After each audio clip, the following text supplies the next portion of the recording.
It's a big day at the Academy of Extraordinary Abilities, and while everyone else is stressing about their futures, Ningfeng is glued to his phone, frantically gaming and asking when his opponents will surrender. In the game, he's extraordinary. In real life, well, that's debatable. This walking L continues playing, saying that with such an advantage, it's impossible for him to lose, but then some chick just smacks him right in the face, and he's like, what the hell just happened? It's Wang Yu, folks, and she is pissed. She's yelling at this fool, asking what he thinks he's doing when the awakening exam is literally about to start. Like, dude, shouldn't you be preparing instead of playing games? Ningfeng grins like an idiot, asking if work and play aren't a great combination. Besides, he's already 18. At most, he'll awaken some common 2-star class. Why try when Wang Yu awakened a 5-star class at 16? She could just carry him. She immediately grabs him by the neck, saying that there's no way in hell she'll do that. Around them, other candidates whisper about Wang Yu being their school's goddess, praising her standout performance and special training. More students gather, admiring how she awakened a 5-star class at 16. The county's been waiting for a genius like her,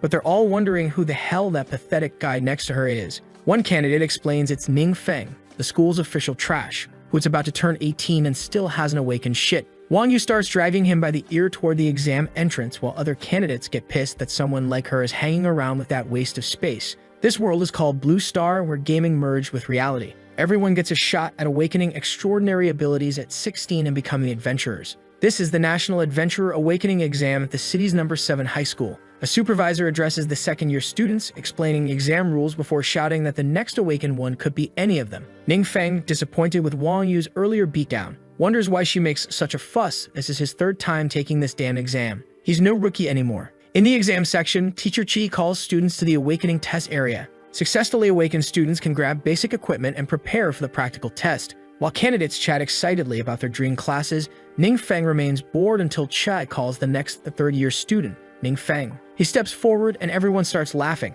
The teacher greets him with a smile, telling him not to worry and stay calm. In the test area, she asks him to place his hands on the crystal and relax his mind. He does, but nothing happens. He wonders if he is going to fail this time as well. But then something weird happens. The crystal starts reacting and everyone's surprised. She's thinking if the stone reacted, it's definitely a class awakening and that blue light means magic classes. She explains that upon awakening, you automatically learn initial skills and they'll see how many stars the class gets.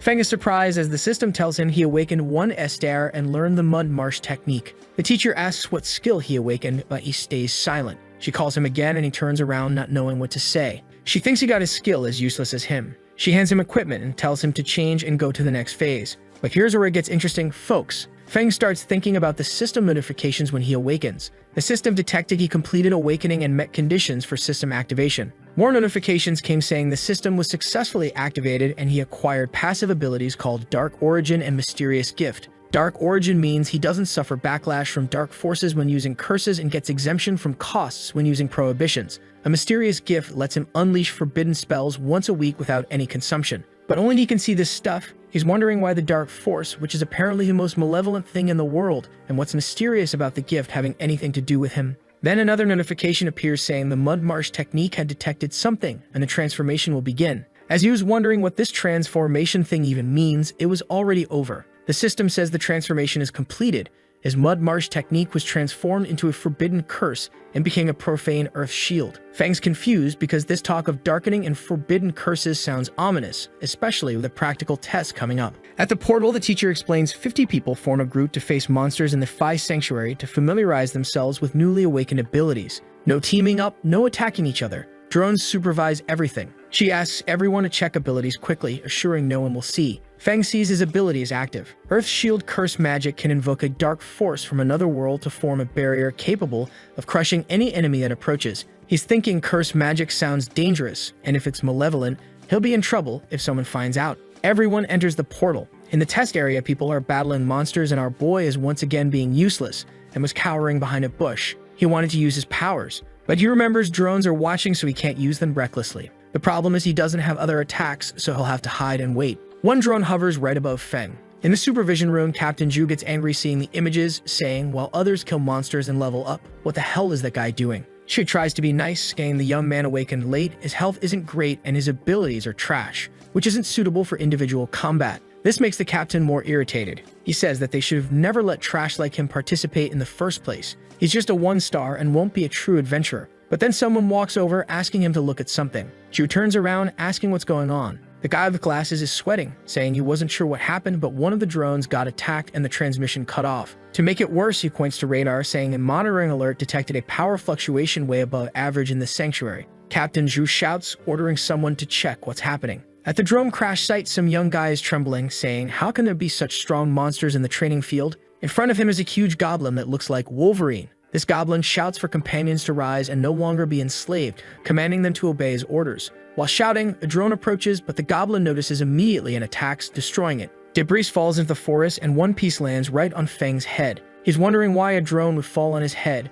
but then notices the Vanguard Goblin and other goblins surrounding him. The Vanguard Goblin laughs with a sinister look, saying it seems there was an insect hiding there. He orders an attack without wasting time. Our boy is thinking, why are there so many of these green bastards here? Then he remembered that the drone's gone.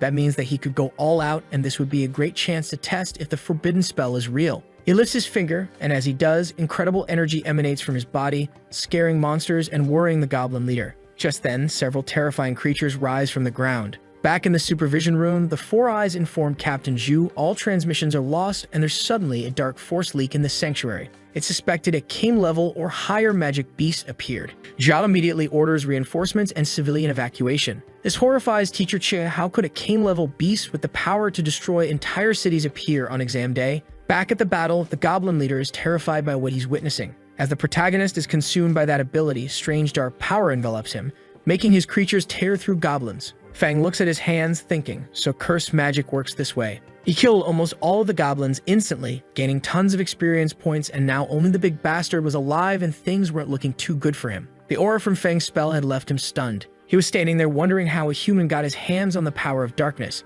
He tries running but feels movements becoming extremely slow. Too late. The power reaches him and screaming, he begs it not to come near. In the next moment, he was converted into 6,000 experience points. Fun status window pops up, showing he's officially a mage class. Thanks to his little monster beatdown, he jumped from level 1 to level 10. Currently, he's got 0 health, 8 strength, 8 agility, 20 spirit, and 12 resistance. Our boy's happy as hell because he leveled up so easily. In previous years, practical exams people could only level up 1 or 2 levels max. But then reality smacks him in his stupid face. The experience from regular monsters was pretty crappy, and he only leveled up this much because of that giant goblin. Still trying to process his luck, he wonders how the hell an elite monster even showed up in an exam area. Did someone mess up big time? As he thinks about this disaster, different items start falling from the sky. Surprised, he realizes it's treasure dropped by the elite monster, and even better, all that gear is orange quality. Looking at the Vanguard badge, he finds it weird since he's never seen equipment that actually makes you permanently stronger. This orange quality item boosts agility by 10 forever.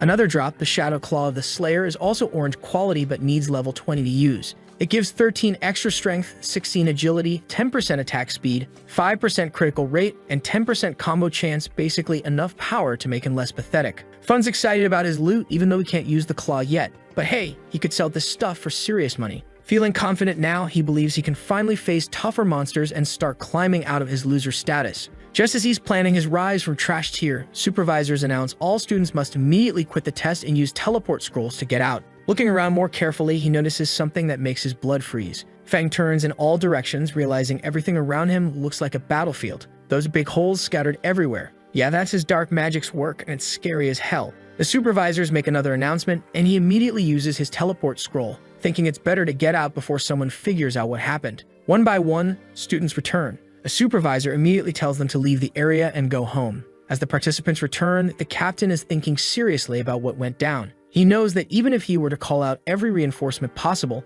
they won't be able to take down that king-level beast, and given this situation, the backup might not even arrive in time, but before he could even think about it, something even crazier happens. The dark energy source just vanished. This makes him super suspicious. Did the monster escape? She keeps getting orders through her radio saying this mess has gotten way out of hand and no one should panic everyone else. They must avoid large-scale fear and lock down the school, leaving only one exit for quick escape. Feng walks her over, calling for the teacher. She's sweating like crazy from the stress, asking if he's okay. Not caring about the chaos, he says he's fine. But she yells for him to go home immediately. The school's temporarily closed and he shouldn't come back unless absolutely necessary. Away from school, Feng and Wang Yu are talking. Wang Yu tells him the teacher looked really strange, like they were facing something deadly. Rumors say some unknown energy was found inside the school and the whole place has been locked down. This makes Feng wonder if that unknown energy has anything to do with his elite monster fight. Bummed out, he thinks that just as he finally got something good, the school gets shut down. Wang Yu gets worried about him, thinking the whole thing hit him hard.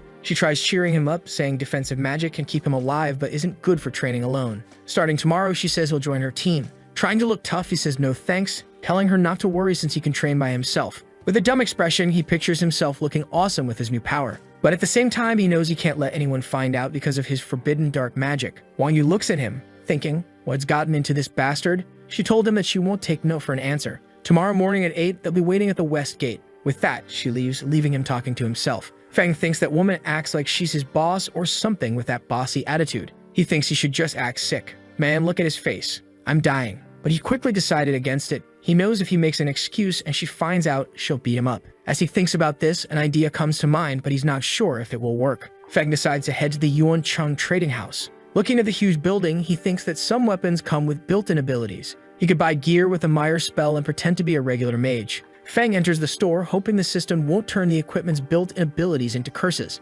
Plus, he can sell the loot from the monsters he killed. A sales clerk walks over, asking how she can help. He says he'd like to buy equipment with a mirror spell, whether it's a weapon, clothes, or an accessory. She asks if he's a newly awakened student and explains that actually low-level spells aren't worth buying specifically. However, they do have high-level equipment more suitable for training, and she could show him some options. He simply says it's not necessary since he needs something temporary. The equipment's grade doesn't need to be very high. She then does the most Chinese thing possible. Thinking that our boy is broke, she calls over the new trainee to help him and leaves, saying that after all this trouble, it seems he's just some broke kid, so she won't even bother. This new girl has this bright smile on her face and none of that bitch attitude. She asks our boy if he needs anything. He explains what he's looking for. She leads him to the items and starts testing them, first an iron arm that gets him excited, then a heavy hammer he can't even lift off the ground. Feng tries on a ring and decides to go with it. The trainee asks if he's happy with the ring. He laughs and says it's perfect, thanking her for helping him the whole time. Feng also asks if it's possible to sell items he got from monster drops.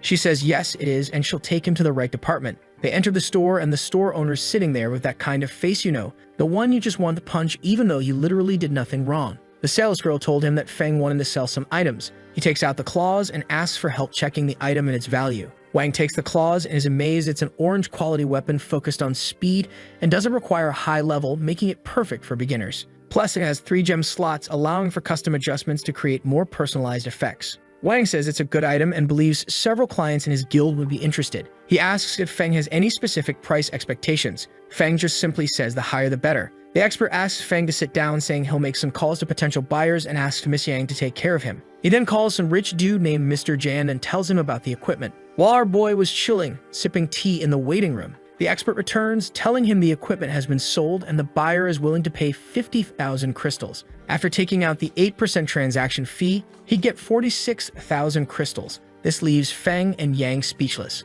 They both stand up, still shocked by the news. Wang says they can finish the paperwork right there, and once everything's set, the crystal transfer will be quick. He asks for it to be done fast and requests to see some more equipment while the final preparations are made. In another section, the staff are talking and some girl asks the girl who dismissed Feng if she doesn't like handsome men and why she ignored him. She says she likes handsome men with money and power, and that guy didn't even deserve to be in the same place as her. Some time passes, and from far away the staff notice Feng returning. They ask if he was the client she didn't want to help. The one with tied-up hair says she heard the young man sold a piece of equipment for 50,000 crystals. The black-haired one is shocked, saying that amount equals 3 months of her salary. She starts regretting it, wondering why she wasn't the one to help him. Outside, Miss Yang tells Feng that next time he comes, he should just find her directly, and with a smile, she introduces herself, saying her name is Yang Xin. The next day, Feng heads to his meetup with Wang Yu, feeling a bit more confident after discovering the spells on his gear don't trigger the system. When he arrives, Yu's already there along with her whole damn guild. She introduces him around, but the mage and shield warrior are eyeing him hard. Confused by those stares, he wonders if he might owe them money or something. Then Xiao Chong strolls in and casually asks Yu if she's about to hit her second transformation. Feng learns that every 30 levels you transcend, meaning he's probably sitting near level 60. Chong, trying way too hard to impress, whips out an advanced agility potion, something insanely rare and worth more than most people's lives. Turns out his daddy had to call in favors and burn through piles of cash just to get it. Yu, however, immediately declines, telling him to take it back. She doesn't need it, and they've got bigger priorities. Chong looks stunned, pressing her about university admissions. Instead of listening, he suddenly turns his sights on Feng, and he asks her why she's wasting time with trash. That's when Yu's entire vibe shifts. She looks at him and tells him to watch his mouth, but that idiot just can't take a hint as he continues to disrespect our boy. Fiercely tries to calm that idiot down, saying that they need to leave, but this bastard doesn't listen, saying that Feng barely has enough money to buy a bottle of basic potion. Feng mocks Xiao Chong, saying it's just a potion that adds 3 measly attributes, so he should stop showing off. This pisses off Xiao Chong, and he asks how Feng dares to speak to him like that. A shield warrior jumps into the conversation, saying Xiao Chong was talking too loudly, and asks if by any chance Feng has something more powerful. Chong starts smiling as he says, if Feng proves he has such an item, Xiao Chong will immediately kneel. However, if he can't prove it, Feng will kneel and smash his head on the ground. At that moment, Feng takes out his item, telling Xiao Chong to get ready. He asks Wang Yu to take it since it was meant to be her gift. Surprised, she asks if it's the Pioneer's emblem, an item that permanently increases attributes.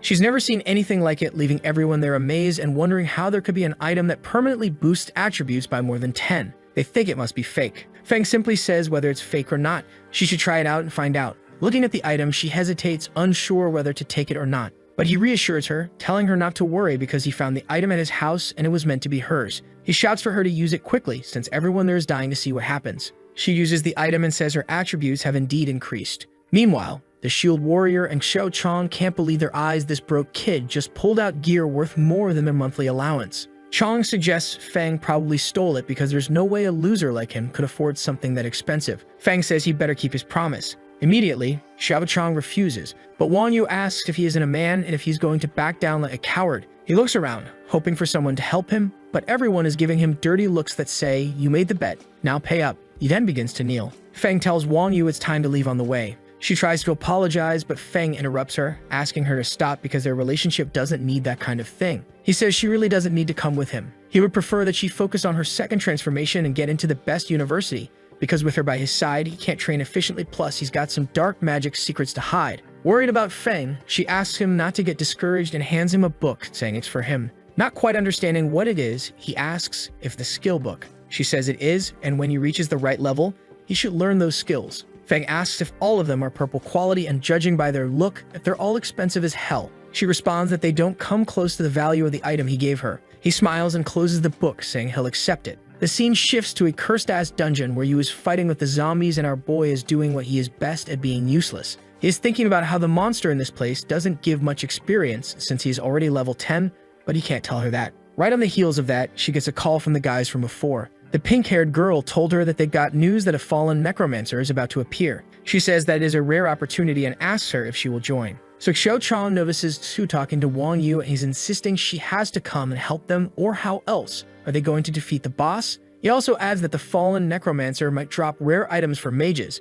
which is super important to him. She tries to downplay it so Wang Yu doesn't hear all this nonsense. Wang Yu thinks for a moment and looks at Feng, who tells her to go ahead and assures her everything's fine. After all, they're all in the same dungeon and she can continue training later. She takes a deep breath, says okay, but asks Feng to go to the safe area and wait for her. He smiles and agrees. Quickly, she heads toward her group. And this is the moment this bastard was waiting for. Now that he was alone, he would head inside the dungeon and he was already prepared for it. He learned 2 new skills. In any case, they can all be used once for free, so it's better to have as many curses as possible. The system notifies him that his mysterious passive ability gift will allow him to release forbidden spells once a week without any consumption. Feng begins to stretch, saying with his current level he only has 3 skill slots and the skill books can only be used after level 15. At the same time, in another part of this cursed-ass dungeon, another group was fighting the monsters when someone said that they needed to kill everything along the way to get there. He asked them to be careful as the difficulty is high and the monsters inside are very dangerous. As he says this, a huge flame passes right in front of them.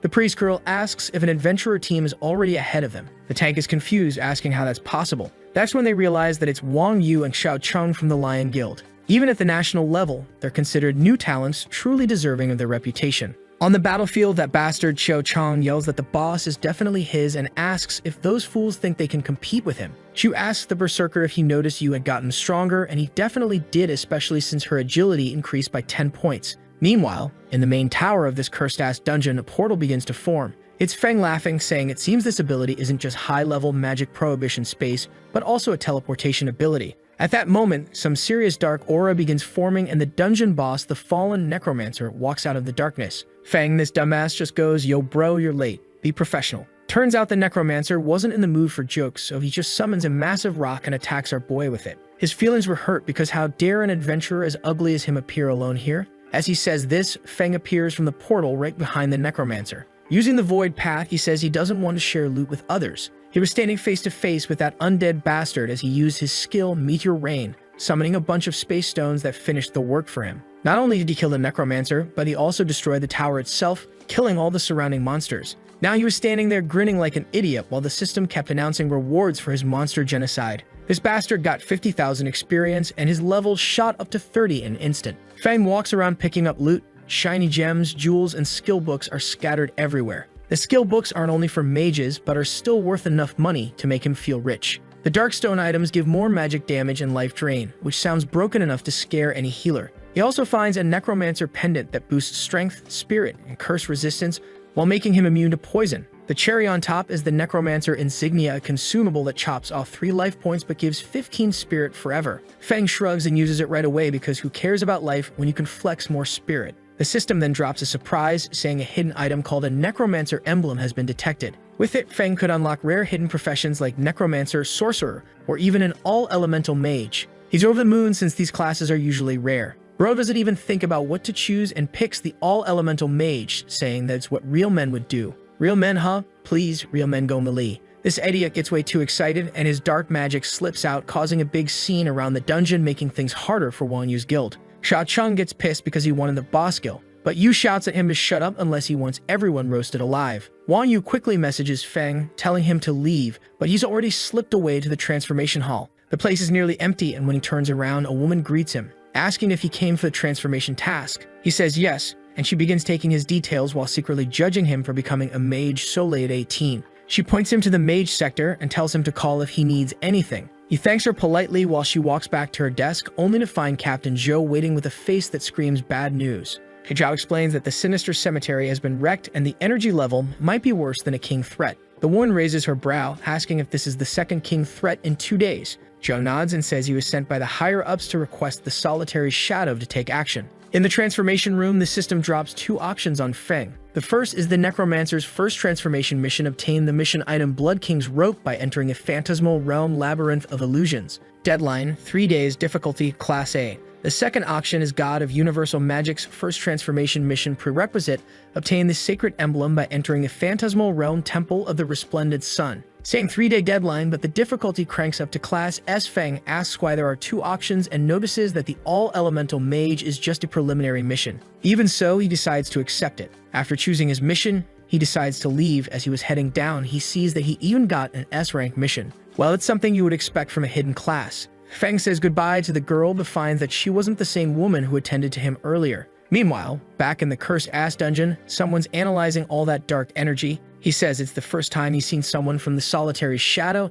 and comments on how their uniform is different from what he knows. Captain Zhou asks him to keep quiet because the existence of that organization is secret. He begins explaining that the members of the solitary shadow have a hidden class that allows them to use dark-powered darkness that makes them perfect for special missions. This person is Jing, the same one who led Feng to choose the transformation mission. But she starts feeling something strange, saying the dark power is overwhelming. Even though it's dissipated significantly, it still affects her. Jane explains to the two that they didn't find any clues. In fact, it seems the person responsible vanished after causing damage, making it impossible to deduce their objectives. Concerned about the situation, Captain Zhou says there have been frequent reports of anomalies in some secret areas recently, which could signal some crisis brewing. He asks if there could be any connection with this issue. She responds that it's hard to say, but she consults the superiors and requests reinforcements. Zhou asks if the county is concerned, considering they were going to send the famous Lone Hurricane from the Lone Shadow. The guy with glasses approaches and asks if she can confirm whether the cause of the damage is a monster, and if there's a possibility it could be.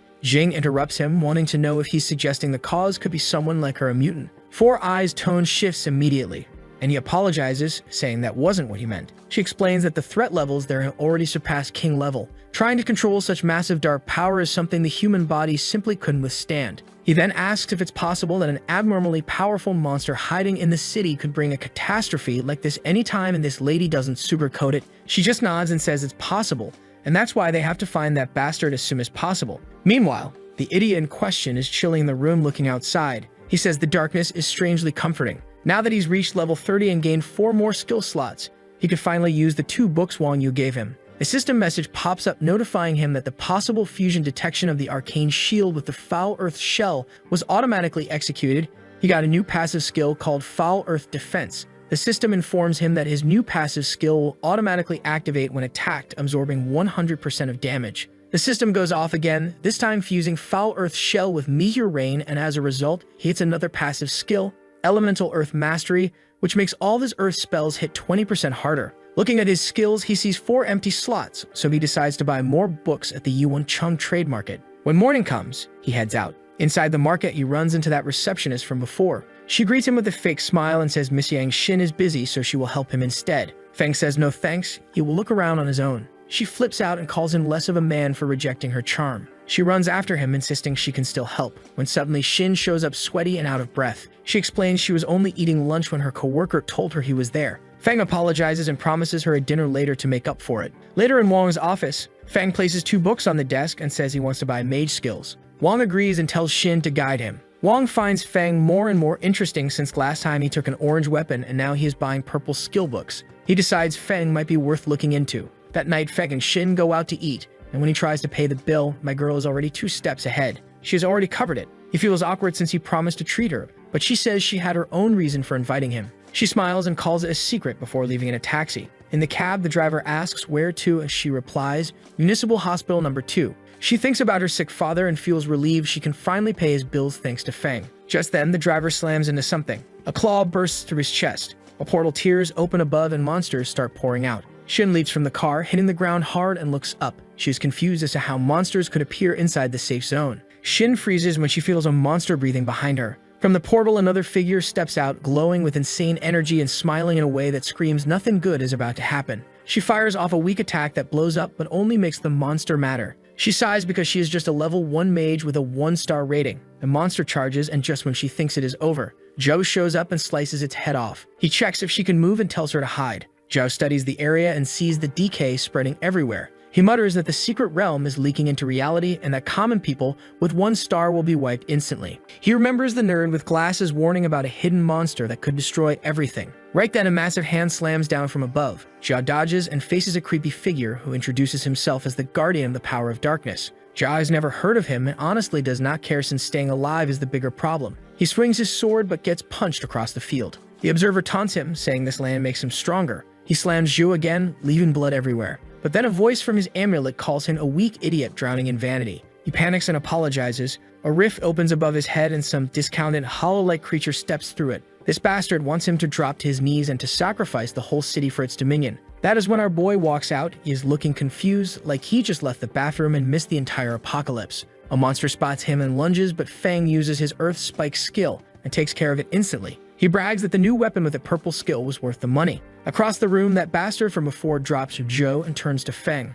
calling him the last bug he needs to take care of. He attacks but is stunned when Feng blocks him with strange dark energy. The entity above grows curious, fascinated by the terrifying aura pouring from Feng. He says that the aura our boy was giving off was stronger than death itself. Feng narrows his eyes and blasts the shell off that bastard's arm. He begs for his leader to help him but gets ghosted instead. He tells him to deal with his problems himself. Then it drifts back into the portal, dragging its monsters along until the rift finally shuts. So now he is lying on the ground saying his power is fading fast. Feng sees him and that evil grin pops up on his face. He figures out the guy is one of those Shadow class mutants. They start strong, but once the Shadow shield is gone, they lose their minds fast. Feng is not in the mood for babysitting, so he uses Earth Spike and finishes him off. He mutters that Shadow freaks are annoying. Now he has to scoop up all that shiny loot before someone else shows up and claims it. Meanwhile, across town, Jing and her assistant are doing the post-apocalypse cleanup tour. Assistants are like, hey, good news, the monsters bounce, and the reality distortions disappeared. But Jing's got that detective brain working overtime. She is wondering why these distortions keep popping up randomly. What's the enemy's endgame here? Turns out most of the city's fine except for the south side, where Captain Zhao's squad got absolutely wrecked. Jing decides to go check it out. At the crime scene, we meet Duan, this mysterious dude who's examining Guardian's dead body. Guy's thinking, damn, this corpse is cleaned out. Someone already looted everything. Then Jing shows up yelling, freeze. Who are you? Duan is like, calm down, woman, and flashes his ID. It turns out he's from Cloud Realm, some unofficial fighter organization. Jing's like, wait, aren't you guys the secret ninja types? Why are you here in broad daylight? Duan points at the corpse and says that that guy used to be one of their members, but he betrayed them, helped monsters invade through reality distortions, and got almost everyone killed. Jing asks if killing him stopped the invasion, but Duan's like, nope, and we don't even know who did it. He explains this entity is basically the master of hide and seek, always escaping when he tries to hunt it down. The fact that someone took down his ex-partner when even Captain Zhao, who's apparently level 90 plus in power scaling,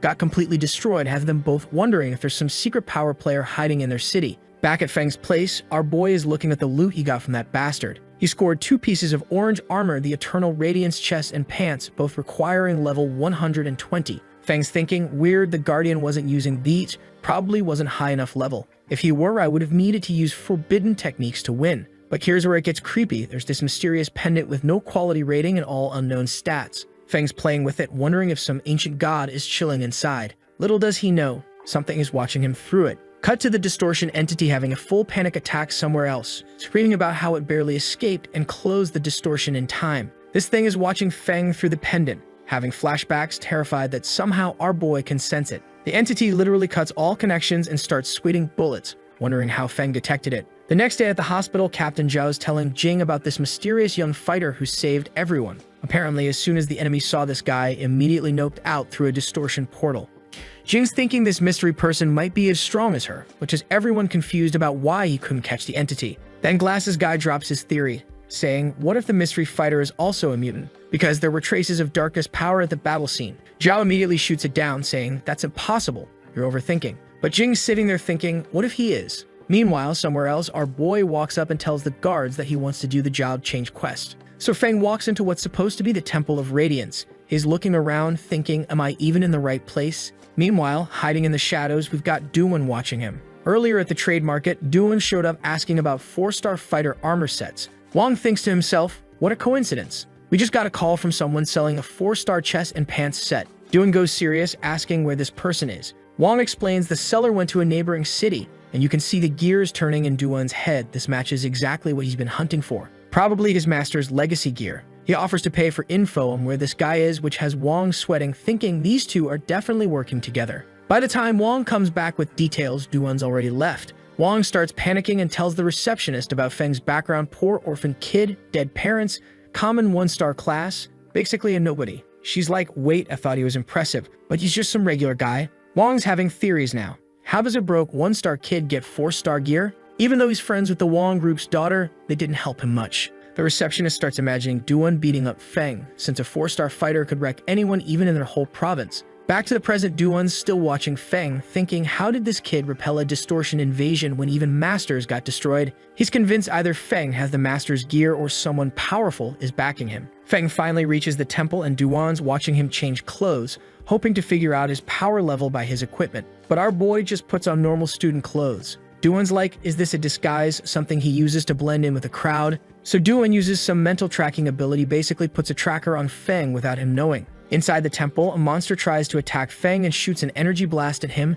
and our boy just casually blocks it without taking his hands out of his pockets. Duan's watching like, what was that? Does this guy have some kind of automatic defense? Then it gets weirder, monsters start avoiding Feng. Duan's confused. Is this guy even normal? Feng stops in front of a huge statue, who was supposed to be the boss of this dungeon. But sensing his aura, the dude didn't even move. In his mind, he is thinking, I'm a statue. Walk past me. I'm a statue. Walk past me. Even Duan's confused why the statue isn't moving. Feng's like, this probably isn't the mission guide, and walks away. Then the real boss shows up, a 6-winged angel flying and who takes one look at Feng and immediately flies away. Just straight up leaves like, I'm not dealing with this. Feng's standing there confused while Duan's mind is blown. Was that the hidden boss? How did he know? The system explains this is an S-level first-class change mission, defeat the 6-winged angel hidden boss. Feng reads it and goes, who can handle S-level during their first-class change. Meanwhile, the boss is flying away, panicking. He is thinking, this is my own domain and I still have to run. Just then, the sky goes crazy with lightning and thunder. Feng decided he is not interested in playing cat and mouse with the angel, so he raises his hand,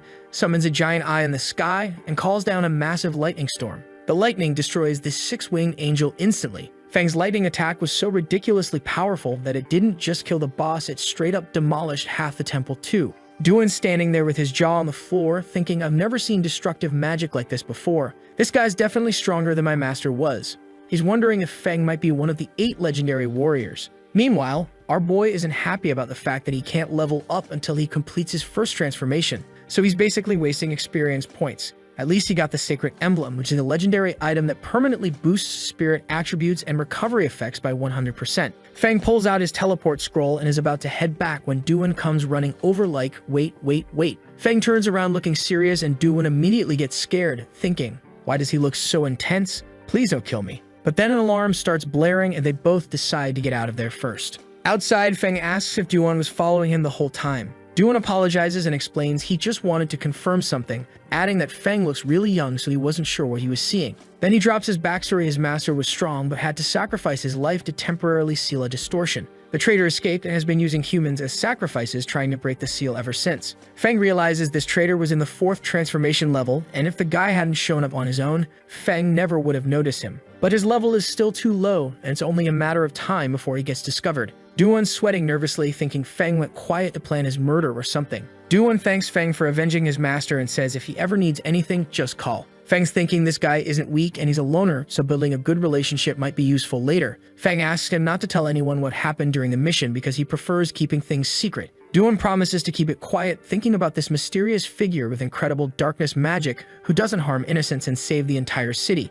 Someone that's strong and discreet deserves his respect. Then Feng's phone rings. It's Professor Chi asking where he is. He says he's out of town but coming back. She says she has some things to ask him when he returns. Feng's confused why she called so suddenly. Cut to Jing and Chi talking. Chi explains that a student who awakened a few days ago suddenly reached first transformation, and if she hadn't been investigating, it might have gone unnoticed. She trusts Feng is a good person, but Jing says some things need clarification. Then we get this intense meeting scene where Jing asks if the destruction spells in the city were caused by mutants. An old guy points out that she herself is a mutant, so why is she asking? He explains mutants use the power of darkness but pay a price. The stronger they are, the bigger the cost. They can lose their lives, sanity, or transform into monsters. A king-level mutant would be impossible. Some spiky-haired guy mocks her, saying she's losing her mind, and if there really was a king-level mutant, he cut off his own head and let her use it as a soccer ball. The old man says they're sending an investigation team to the city but won't approve reinforcements from Solitary Shadow. Jing gets mad, asking if they don't trust her. Right then, her assistant bursts in with urgent news. The Temple of Radiance in Long Bu was hit by destruction spells and there were injuries. She gets worried because that's where Feng was registered for training, and Jing just smiles, saying this dude just got way more interesting.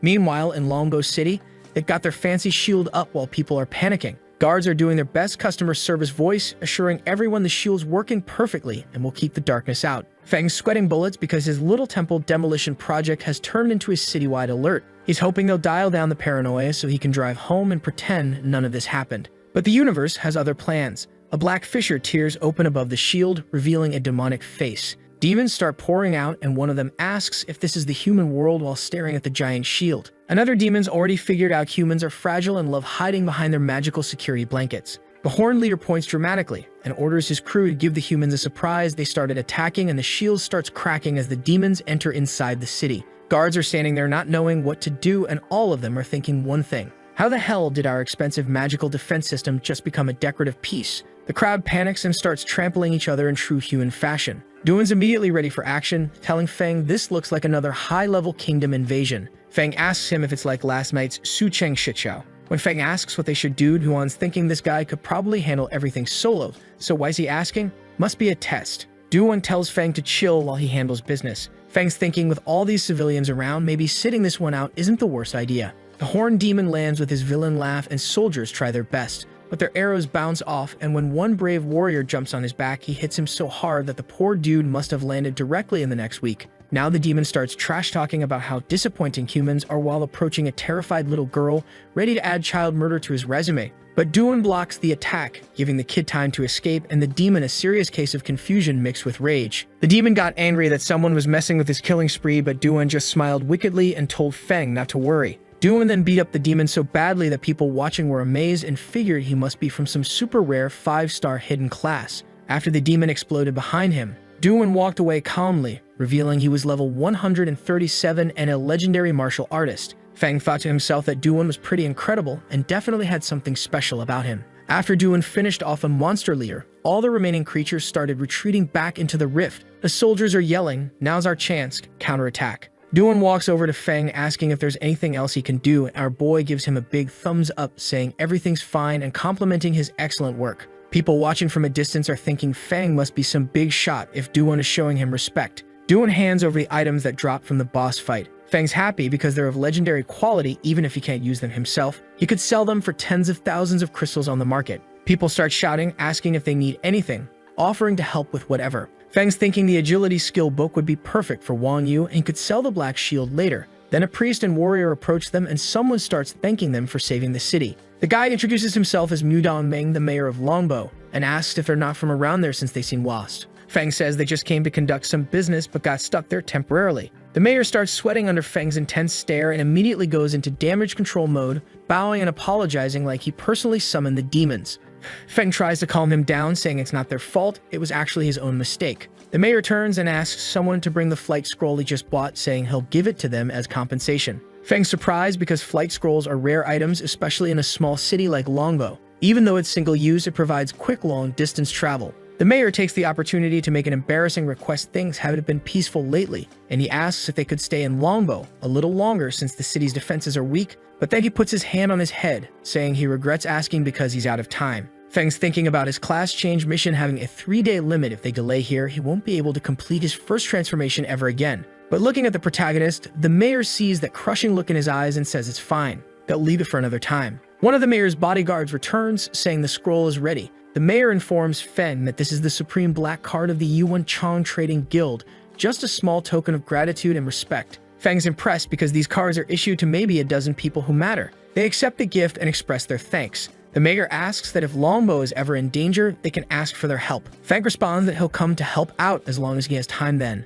They immediately use the scroll and fly away. Meanwhile, back in Qinyu City, Wang Yu's guildmates are chatting after leaving the class change room. Yu spots 2 people flying overhead and thinks one might be Feng. Jiao laughs it off. How could so newly awakened nobody afford a flight scroll worth thousands? Yu turns around with murder in her eyes, warning him that talking shit about Feng again will end badly for him. Su tries to redirect the conversation, asking about their missions. Xiao told him that he was only able to get a Class A but not the golden level as everyone wants. They're all patting Jio's ego about completing his second transformation at 18, calling him university material. When they ask Yu about her mission, she stays silent, making everyone think she bombed it. The Berserker's wondering if she got level C or worse, while Xio's internally thinking that even the golden girl has off days. She then told everyone that she got S class as she said that the room goes silent. Everyone stares at her. Xu asks why she kept quiet. Yu explains her case is different because the mission unlocked a hidden class she has never even heard of. Joe's shocked, wondering how that could be possible, since classes are usually determined when you awaken. He's never heard of unlocking a hidden class during a class change, thinking Yu must be mistaken. But Yu starts remembering when she was at the class change field. The system told her that class progression detected she had the key item, Vanguard Emblem, which could advance her original profession of Swift Archer to Shadow of the Vanguard, and her class change mission would also change. And then a system window popped up asking if she wants to change her class. She is surprised, thinking about how that emblem was a gift from Feng. Thinking back, she remembers how confident he was when he gave it to her, wondering if maybe he knew about the item's power all along. She immediately accepted the mission and thanked him for the gift. After explaining what happened during her mission selection, she was upset that she was so hasty. Jiao starts yelling, asking what Shadow of the Vanguard even is since he's never heard of it, suggesting maybe the class change system was broken and if she made the wrong choice, it could ruin her entire life. The Berserker says he's jealous, wondering how someone can have a 5-star hidden profession and still advance. Xu says that he too wanted a childhood friend like Feng. Hearing all this, Zhou becomes furious, thinking he needs to send someone to find an emblem too, no matter the cost or danger. Meanwhile, Feng grabs his secret emblem, which permanently grants him 5 additional life and spirit attribute points. He laughs, saying not only did his attributes increase significantly, but he also got new passive abilities, wondering how far he can push his control over forbidden spells. The system tells him he acquired the passive ability Domain of Darkness. His control over darkness power greatly increased, letting him manipulate forbidden spells with precision. Outside, Duan is still waiting when Jing shows up. She looks at him and thinks, wow, this guy is young but already has scary power. Even across the country, he would rank near the top. Yet every time her team saw him, he was walking a step behind Feng. Jane mutters to Qi that Feng's student is not someone you can push around. Then she waves it off and says fine, she will let Chai handle this mess. She nods and says she will check with Feng. In her mind, she is certain that he can never be their enemy. Meanwhile, Feng and Duan stroll along chatting when Qi calls out. Feng asks if she wanted to talk. She says yes. Duan calls him boss, which makes Feng flinch. The teacher looks confused and Feng quickly says, don't mind it, Duan is just joking. Qi suddenly asks Feng if he has finished his first transformation. He freezes. He did not plan to hide forever, but wow, that was fast. Still, he trusts Qi more than most, so he admits yes and says he wants only a few people to know. She follows up with another question. asking if he has been touched by the power of darkness. Feng almost chokes. He wonders how she guessed, but she explains the world is shifting. The secret realms are leaking into reality and people are mutating. Feng says he is fine, not a mutant, and really not looking to join that club. She pulls out a crystal detector, asking him to inject energy so they can check his darkness levels. It's basically a fantasy drug test, and Feng's sweating bullets. He touches the crystal and the damn thing just explodes as soon as he touches it. She starts trembling, remembering her conversation with Jing, where Jing explained it was a black crystal highly sensitive to darkness power, frequently used by the government to detect mutants. When there's darkness power, the crystal vibrates. The stronger the vibrations, the greater the amount of darkness power. Looking at the shattered crystal in her hand, she wonders what it means for it to explode like that. Feng starts explaining how awakening and immediately changing class is weird as hell, but he's pulling the "You've Known Me Forever" card, asking Chai to at least believe he's not completely insane. She's sitting there thinking about how this kid lost his parents young, awakened later than everyone else, and somehow still maintains his optimistic attitude. She explains that personally, she trusts him, but protocol-wise, she's got to report to her superiors. Feng gets it, but he's also thinking that even though she says she trusts him, he has no clue how the authorities will react to his situation. His best bet here is to get the hell out of Chinyu City. Chi whips out some glowing item, making Feng ask what it was. She explains it's a congratulatory gift for successfully completing his first-class change. Feng accepts it gratefully, thanking her for all the years she took care of him. But Feng's got his own present. He pulls out the sacred wings of legendary quality, basically a godlike item with plus 20 spirit points, 50% better healing, and 100% darkness resistance. The no-chant effect alone could save lives in critical moments. Chi's jaw drops because this thing is incredibly valuable, but Feng insists it's just random loot from his class change mission, telling her to accept it without being shy. After handing it over, Feng bounces, saying his friend's waiting. The teacher watches him leave, probably wondering what the hell just happened. Chai heads to report everything to the adventurer examiner's office. After explaining the whole situation, Jing stares at the crystal, saying she's never seen anything like this. When she asks if the superiors might consider Feng a threat, Jing just sighs and says to drop it entirely. She's confused, asking what she means. Jing drops some wisdom. The kid's probably beyond their understanding, and if he's genuinely powerful, they should be recruiting him instead of investigating him and pissing him off unnecessarily. When asked about reporting it, Jing says absolutely not, stop the investigation immediately and keep everything classified. Meanwhile, back at Feng's place, Yuan notices his boss looks depressed. Feng slumps on the couch, explaining that the teacher messaged about canceling the investigation. When Duan asks if that's good news, Feng's worried about future training since every time he destroys a domain, it attracts too much attention. Duan's thinking that being a great leader comes with problems regular people can't imagine. Then he gets an idea. What about training in unregistered domains? Feng perks up immediately. Duan explains that with all the world changes, new domains are appearing everywhere, some unmanaged due to lack of resources, others occupied by evil forces. Feng gets excited, asking if Duan has intel on these domains. Duan confirms he's got information on two and can find more if needed. So now our boy is thinking of acting like an ordinary person, which beats playing student, eyeing his supreme black card and planning to sell his loot. Later that night, Duan quickly returns to the hotel, thinking he spent too much time at Feng's house and didn't have time to look for another place to sleep, so he decides to stay another night there. Upon entering, he's greeted by a man in a suit who introduces himself as Jiang Ji, the mayor of Chinyu City. The mayor thanks him for helping during the domain invasion and asks if Duan is interested in living in Chinyu City permanently. Duan responds yes, saying he'd been thinking about it lately. The mayor didn't waste a second. He handed him a special adventurer certificate with high privileges. He makes it clear that if Duan ever needs anything in the future, just let them know and they'll do their best to help. In his mind, he is thinking how lucky he is because he knows that other cities tried to recruit Duan before but were all rejected.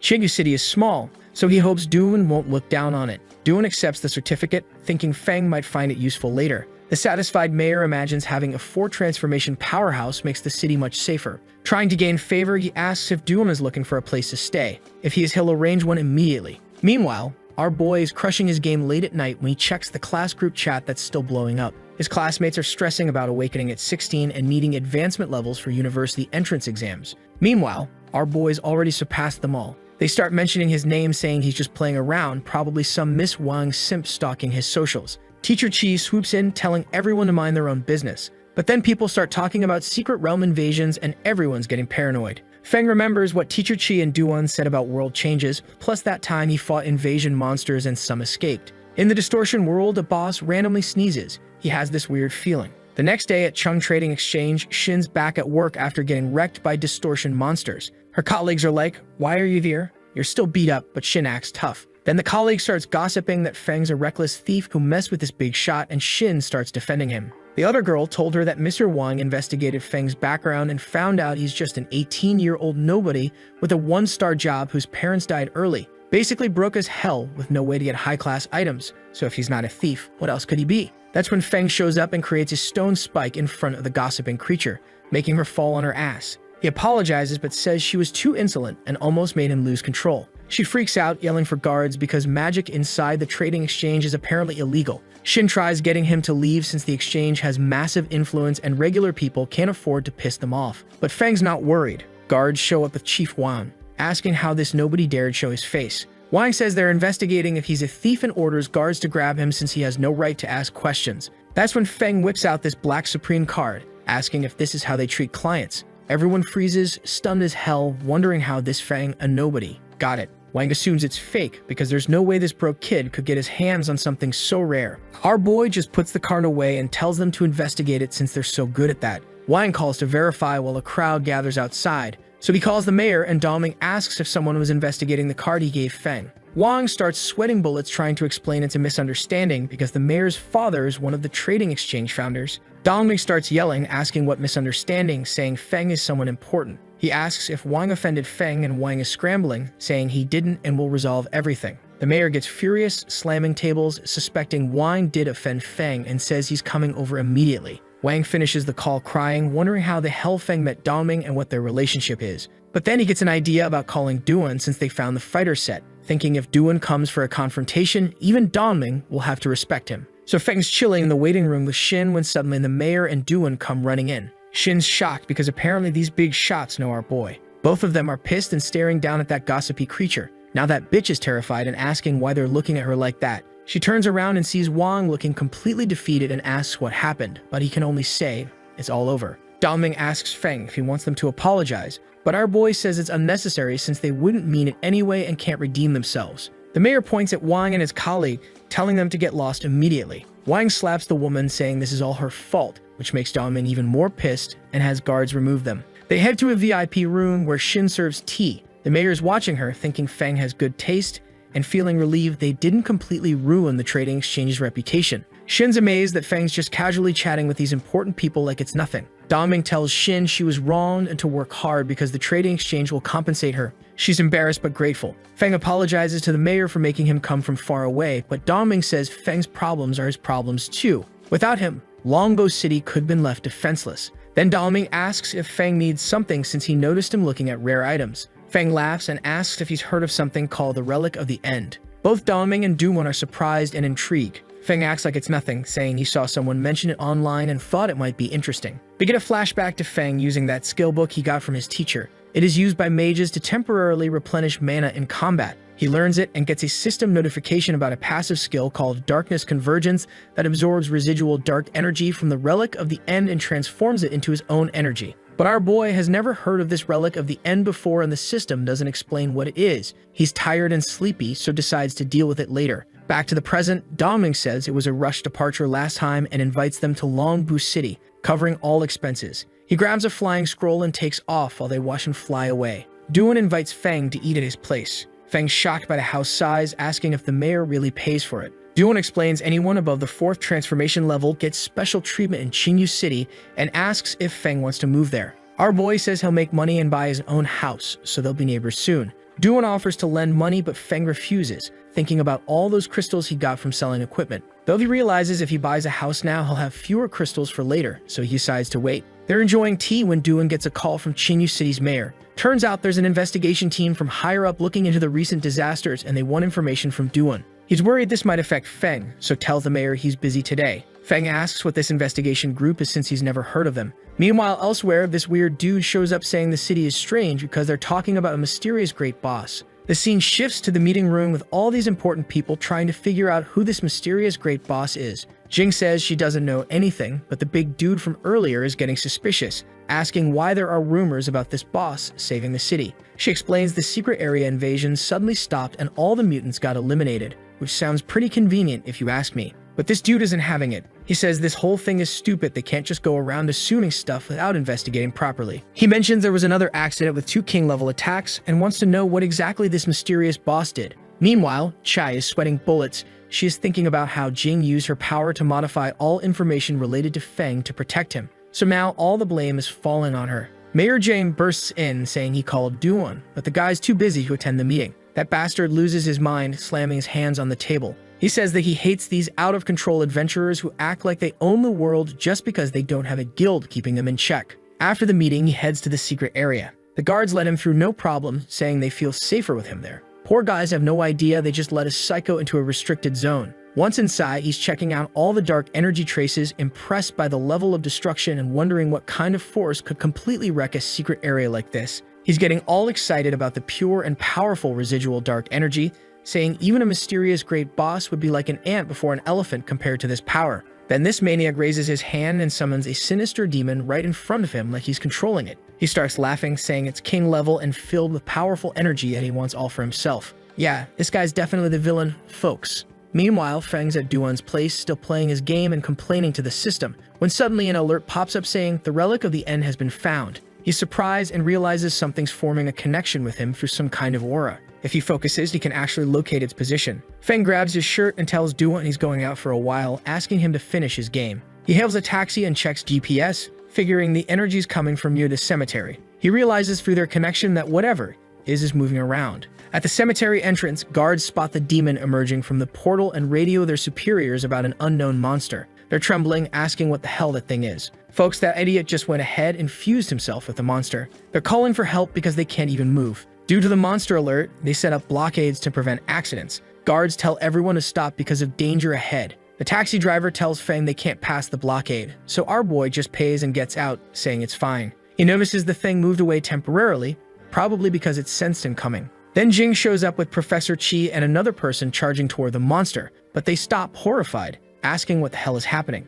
So after the battle at the sinister cemetery, Jing's lying there all beat up in Qi's arms while she's trying to heal her. She can barely speak because of her injuries. Professor Qi's thinking the equipment Feng gave her helped reduce cooldown time for support spells. But the situation's still critical since even someone as strong as Jing couldn't stop this creature. Jing was trembling, asking where the creature went. Chai explains it's headed toward the city center, but Mayor Jiang already called Duan for help, though who knows how long that'll take. Jing realizes Duan's about as strong as her, so alone he won't be a match for this thing. The creature's tearing up the city when Feng arrives looking pissed. He notices the final relic has grown much larger and the demonic creature's staring at him like a wild beast. Feng's wondering if he needs other forbidden spells to take it down, but the creature doesn't wait and jumps at his head with everything it's got. Our boy stays perfectly still until the last second, then uses his dark shield to block the attack. The creature is confused, wondering how this is even possible and where Feng got such incredible power. That's when the system pops up asking if he wants to absorb the final relic. Feng doesn't hesitate, he needs close physical contact, so he releases terrible power toward the creature and absorbs it while it screams.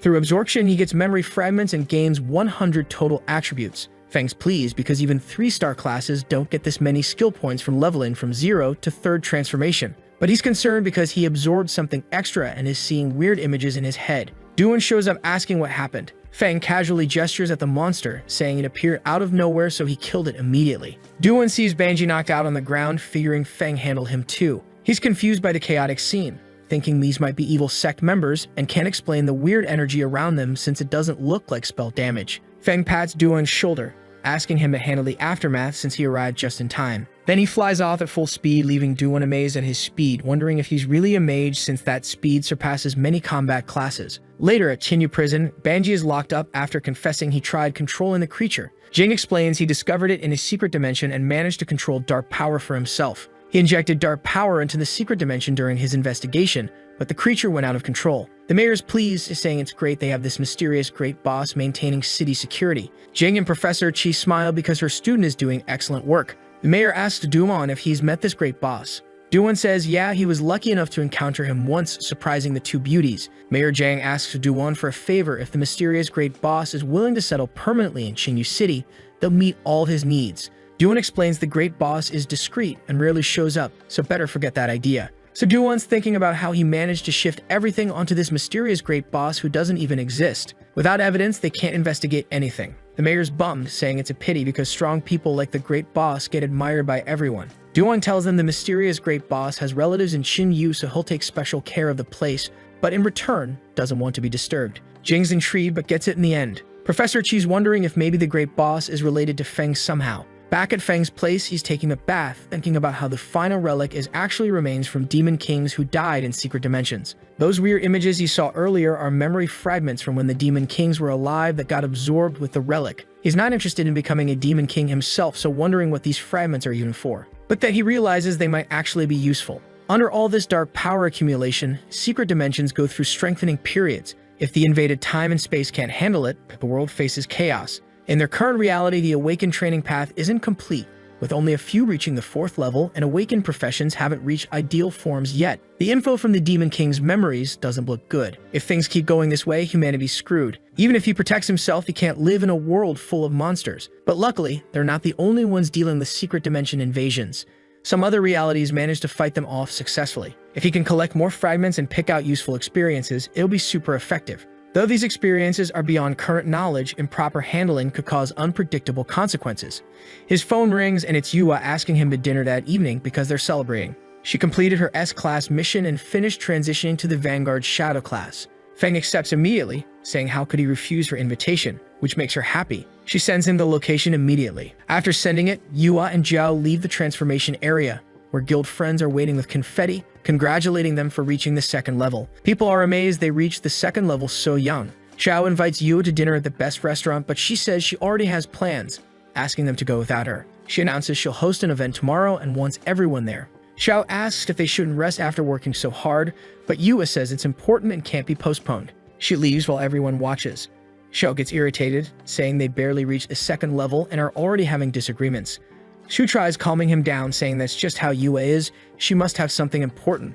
Xiao asks if everyone's tired of chasing after her, which surprises them. Jiao explains that now she's completed the S-class transition and awakened a new hidden class, the gap between her and everyone else will only grow. Shu's shocked. As they watch Yua walk away, Jiao says he fears one day she'll completely leave the guild. The nightfall hits and Feng's at the restaurant with Yua for their celebration dinner. He's going crazy over the roasted lamb, saying the place isn't expensive, but all the food's delicious, and telling her to try it. He's saying being there was only possible because he followed her. Yua thanks him for giving her the emblem because it helped her a lot. While he's devouring his lamb, he gets curious and asks if the emblem activated a new hidden class. He's thinking about those Demon King memories and how the awakened and their professions in that reality hadn't reached ideal form yet. He's wondering if emblems are one way to achieve that state. Yua asks if he knows where those emblems came from. Feng laughs, saying he's not really sure. She gets frustrated hearing that, saying it would be great if they could buy them since she'd give one to him and other team members. He's happy thinking his friend's still the same whenever something good happens. She considers his interests too. Yua tells him not to worry. She'll handle the emblem issue and asks him not to give up training since having extra self-defense skills is useful in dangerous times. She says once she finds an appropriate emblem for him, he might activate a new class too.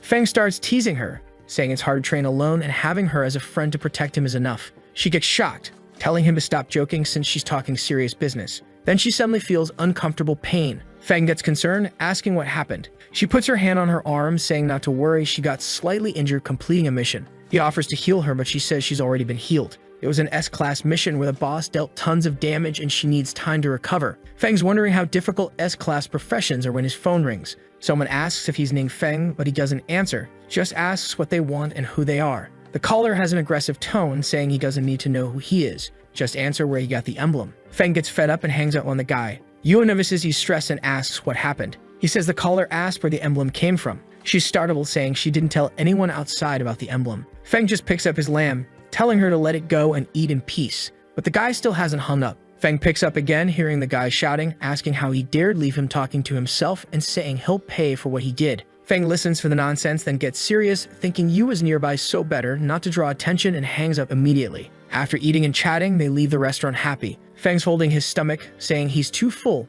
and has never eaten such good lamb. She's happy hearing that but gets concerned, asking if he wants a ride. He smiles, saying it's not necessary and says goodbye. Back home, he opens the door, feeling drowsy from eating too much but gets startled seeing his house ransacked and completely messy. Someone calmly approaches, asking why he took so long. Feng gets serious, asking if it was him who called earlier. Blondie starts laughing, saying yes, and that he told Feng he'd pay. Says if he'd answered honestly from the start, none of this would be happening. Feng asks who sent him. Blondie lets out a wicked laugh, asking how a mere lowly awakened dares speak that way, asking if he didn't have a teacher to show proper respect to stronger ones. Man, this is about to get ugly real quick. Before our boy could even think about kicking ass, another dude tried sneaking up behind him. But Feng's reflexes are insane. He dodges and counters with an elbow straight to the guy's nose, making him drop his dagger. The attacker slides down the wall, knocked out cold. Now Blondie is terrified, wondering what the hell just happened. Feng starts laughing, telling him to show some respect and calm down. Blondie is sweating bullets, realizing that he messed up and the intel was clearly wrong.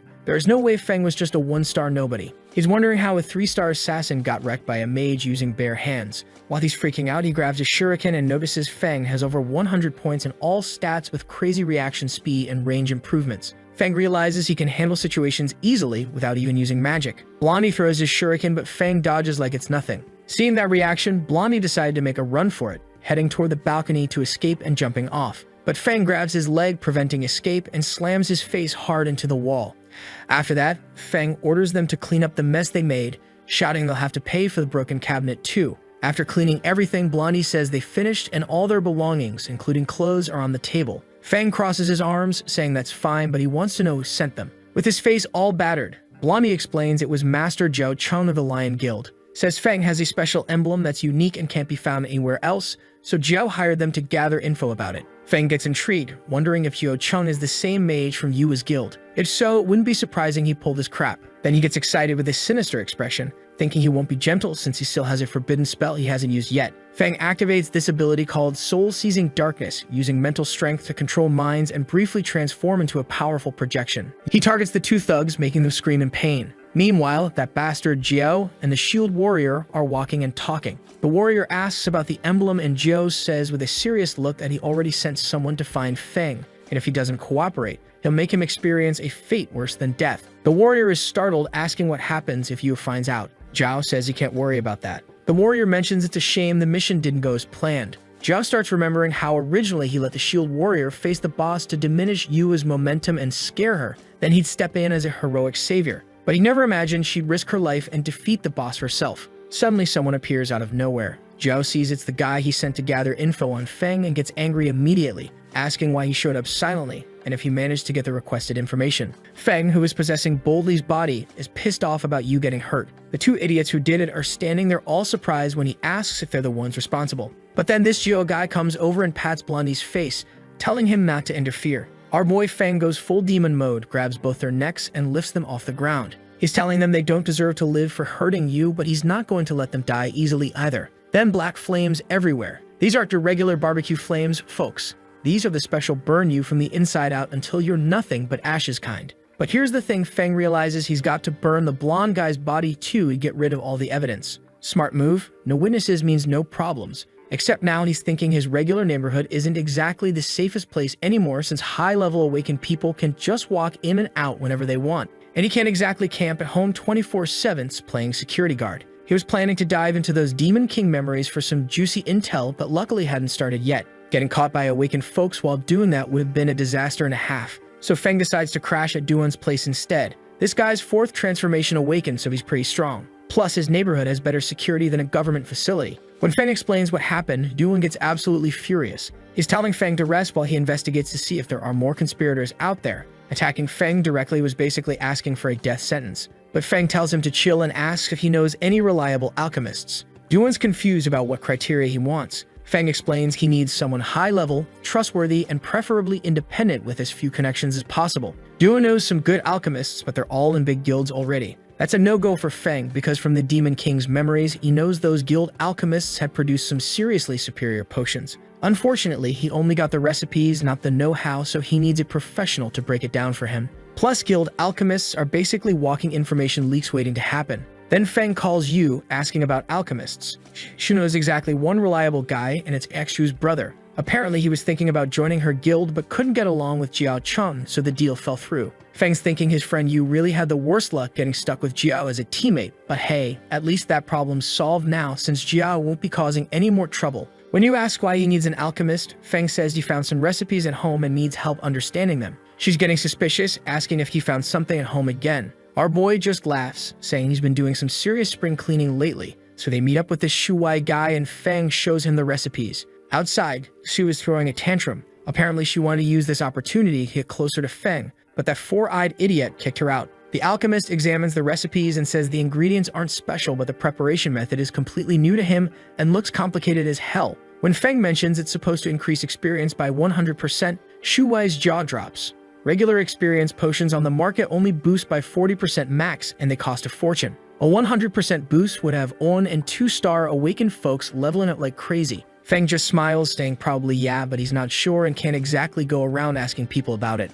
That's why he needs professional help to figure this out. So Shu Wei tells Feng to wait a minute because he's heading upstairs to run some experiments. The three of them are just chilling and talking when suddenly they hear this weird noise from above. Everyone's getting concerned, wondering what the hell is happening up there. Shu decides to investigate and climbs the stairs. She gets up there and sees something jumping around. Turns out it's her brother's experimental slime. Just as Yu and Feng come up to check it out, a burst of flame shoots right in front of them. Everyone's standing there like, what the actual hell just happened? They rush over and find out that it's that idiot Four Eyes who is celebrating. Shu Wei's absolutely thrilled, saying the potion actually worked and leaving the girls completely confused. He explains that he drank a bit of the prepared potion and tested it on the slime. The experience boost is legit 100%. Feng's thinking if this recipe works, then the others definitely will too. Meanwhile, Shu Wei's having the time of his life throwing more fireballs at the slime. His sister explains that he's so obsessed with his lab, he never lets her go upstairs, and now he's basically destroying everything himself. After Feng explains the potion recipe to the girls, they're going absolutely crazy, asking if it really boosts experience by 100%. Feng confirms it, but the alchemist tells them to keep quiet because this stuff needs extreme confidentiality.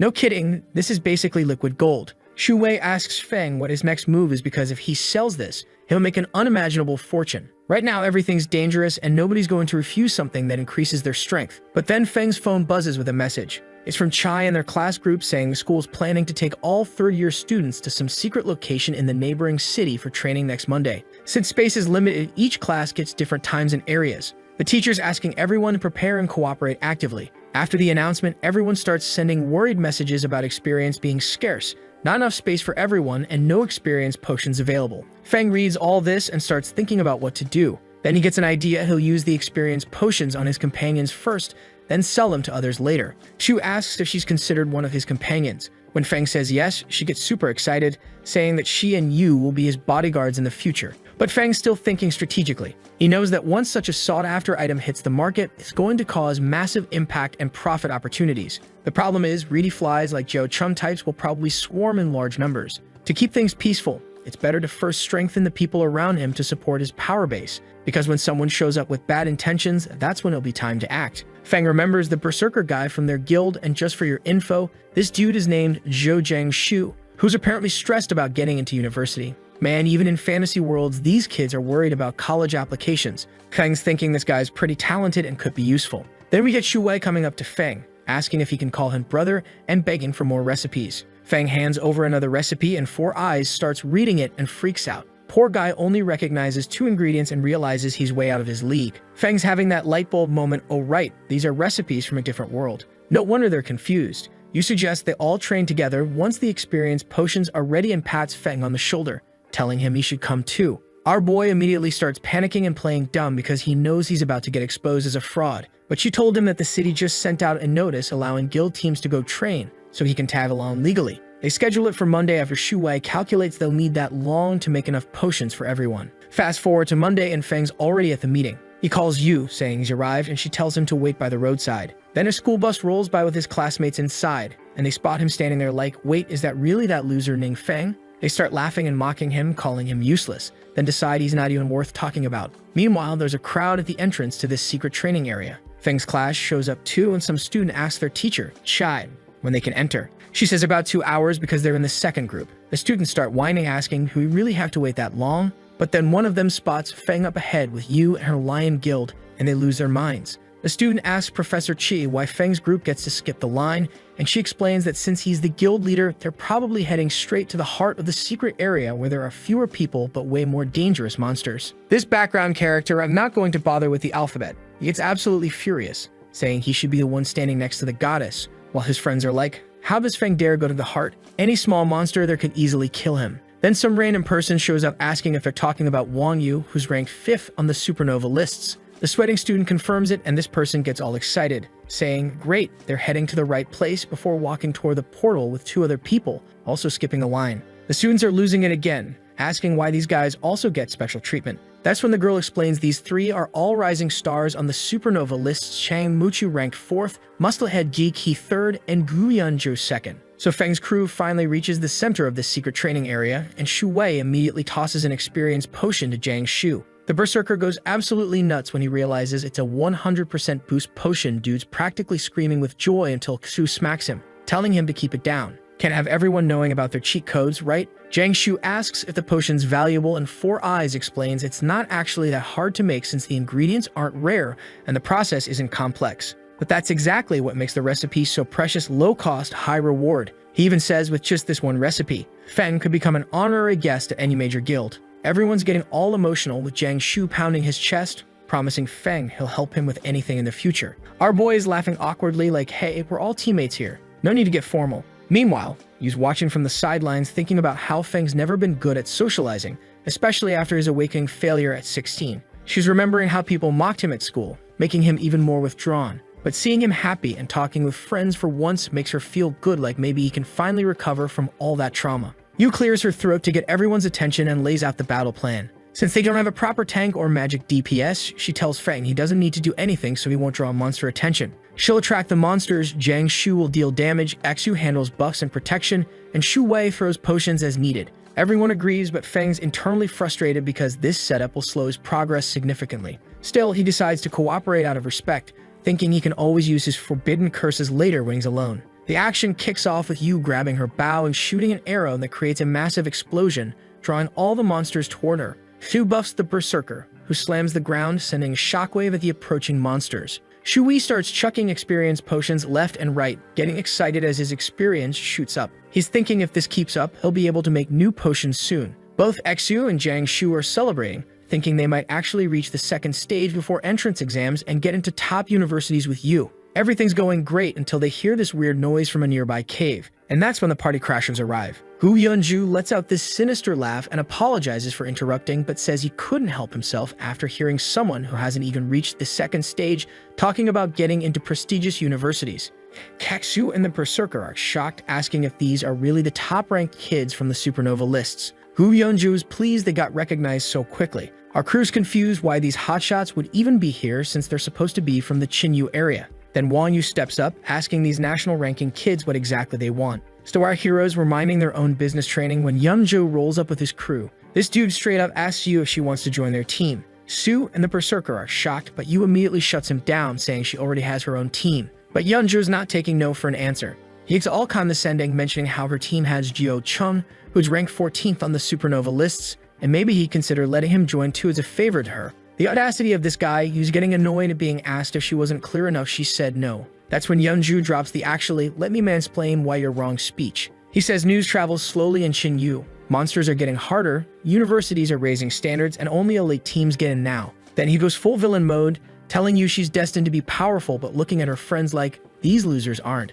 The disrespect is unreal, man. Then he drops some emo-ass line about weakness being the greatest sin, and you can practically see Yu's patience evaporating. She starts summoning her bow because she's had enough, but this cocky bastard tells her not to get worked up since she's a ranged DPS and close combat isn't her thing. Shu, being the voice of reason, puts a hand on Yu's shoulder, suggesting they find another place to train. The whole guild turns to leave, but Feng stands there thinking about how irritating Yunzhou is and wondering if Yu could actually beat him with her new class. That's when Jie-Qi decides to join the fun by stomping the ground like some angry gorilla and asking if Feng is Jiao Cheng. When Feng says no, Jie-Qi laughs and tells him to get lost because he's nothing but useless. And that's when our boy finally snaps. The Berserker tries to defend Feng, asking Jie-Qi not to be so disrespectful, but Jie-Qi's response is to throw a punch. Jiang Shu blocks it, but is shocked by the strength. This hit breaks several of his ribs and drops him to his knees. The poor guy's thinking Jie-Qi must be cruel as hell while trying to tell Feng to back off so he doesn't get dragged into this mess. Jie-Qi's standing there like it's all useless,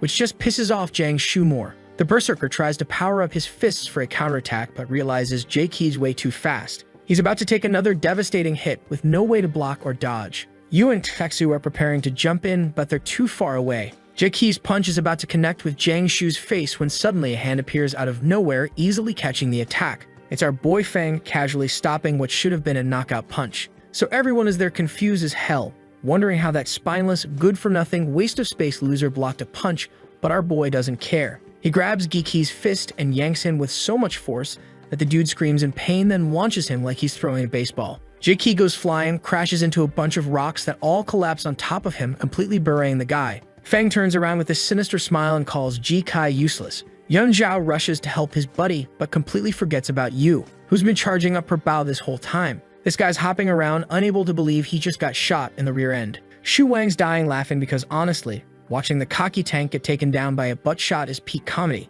Muchu's having an existential crisis watching all this go down. A mage just destroyed an unarmed berserker and an archer nailed a tank at close range. She's wondering if this is all a dream since these guys are supposed to be elite talent. Meanwhile, Feng's breathing hard because he was trying to stay low-key, and now he's blown his cover completely. He tells Dixu to stop being useless and go heal the berserker. While she's patching up Jiang Shu, Feng asks him how he wants to deal with GK. The berserker says he doesn't know, but he'll follow Feng's orders, which surprises our boy. Feng tells Jiang Shu to go loot Jiki's equipment as compensation for all the disrespect. Yun Zhao loses his mind screaming about theft, but then suddenly there's Feng right in his face with that scary expression asking, "You saying something?" Yun Zhao immediately does a 180, offering his own equipment to calm things down. Feng gives him a hug and tells him he doesn't like problems. If Yun Zhao even thinks about revenge, they'll regret it. The former tough guy promises they won't do anything stupid. Muchu jumps in, offering her equipment too, handing it to Shu Wei. Feng calls her smart, then tells them all to go train somewhere else,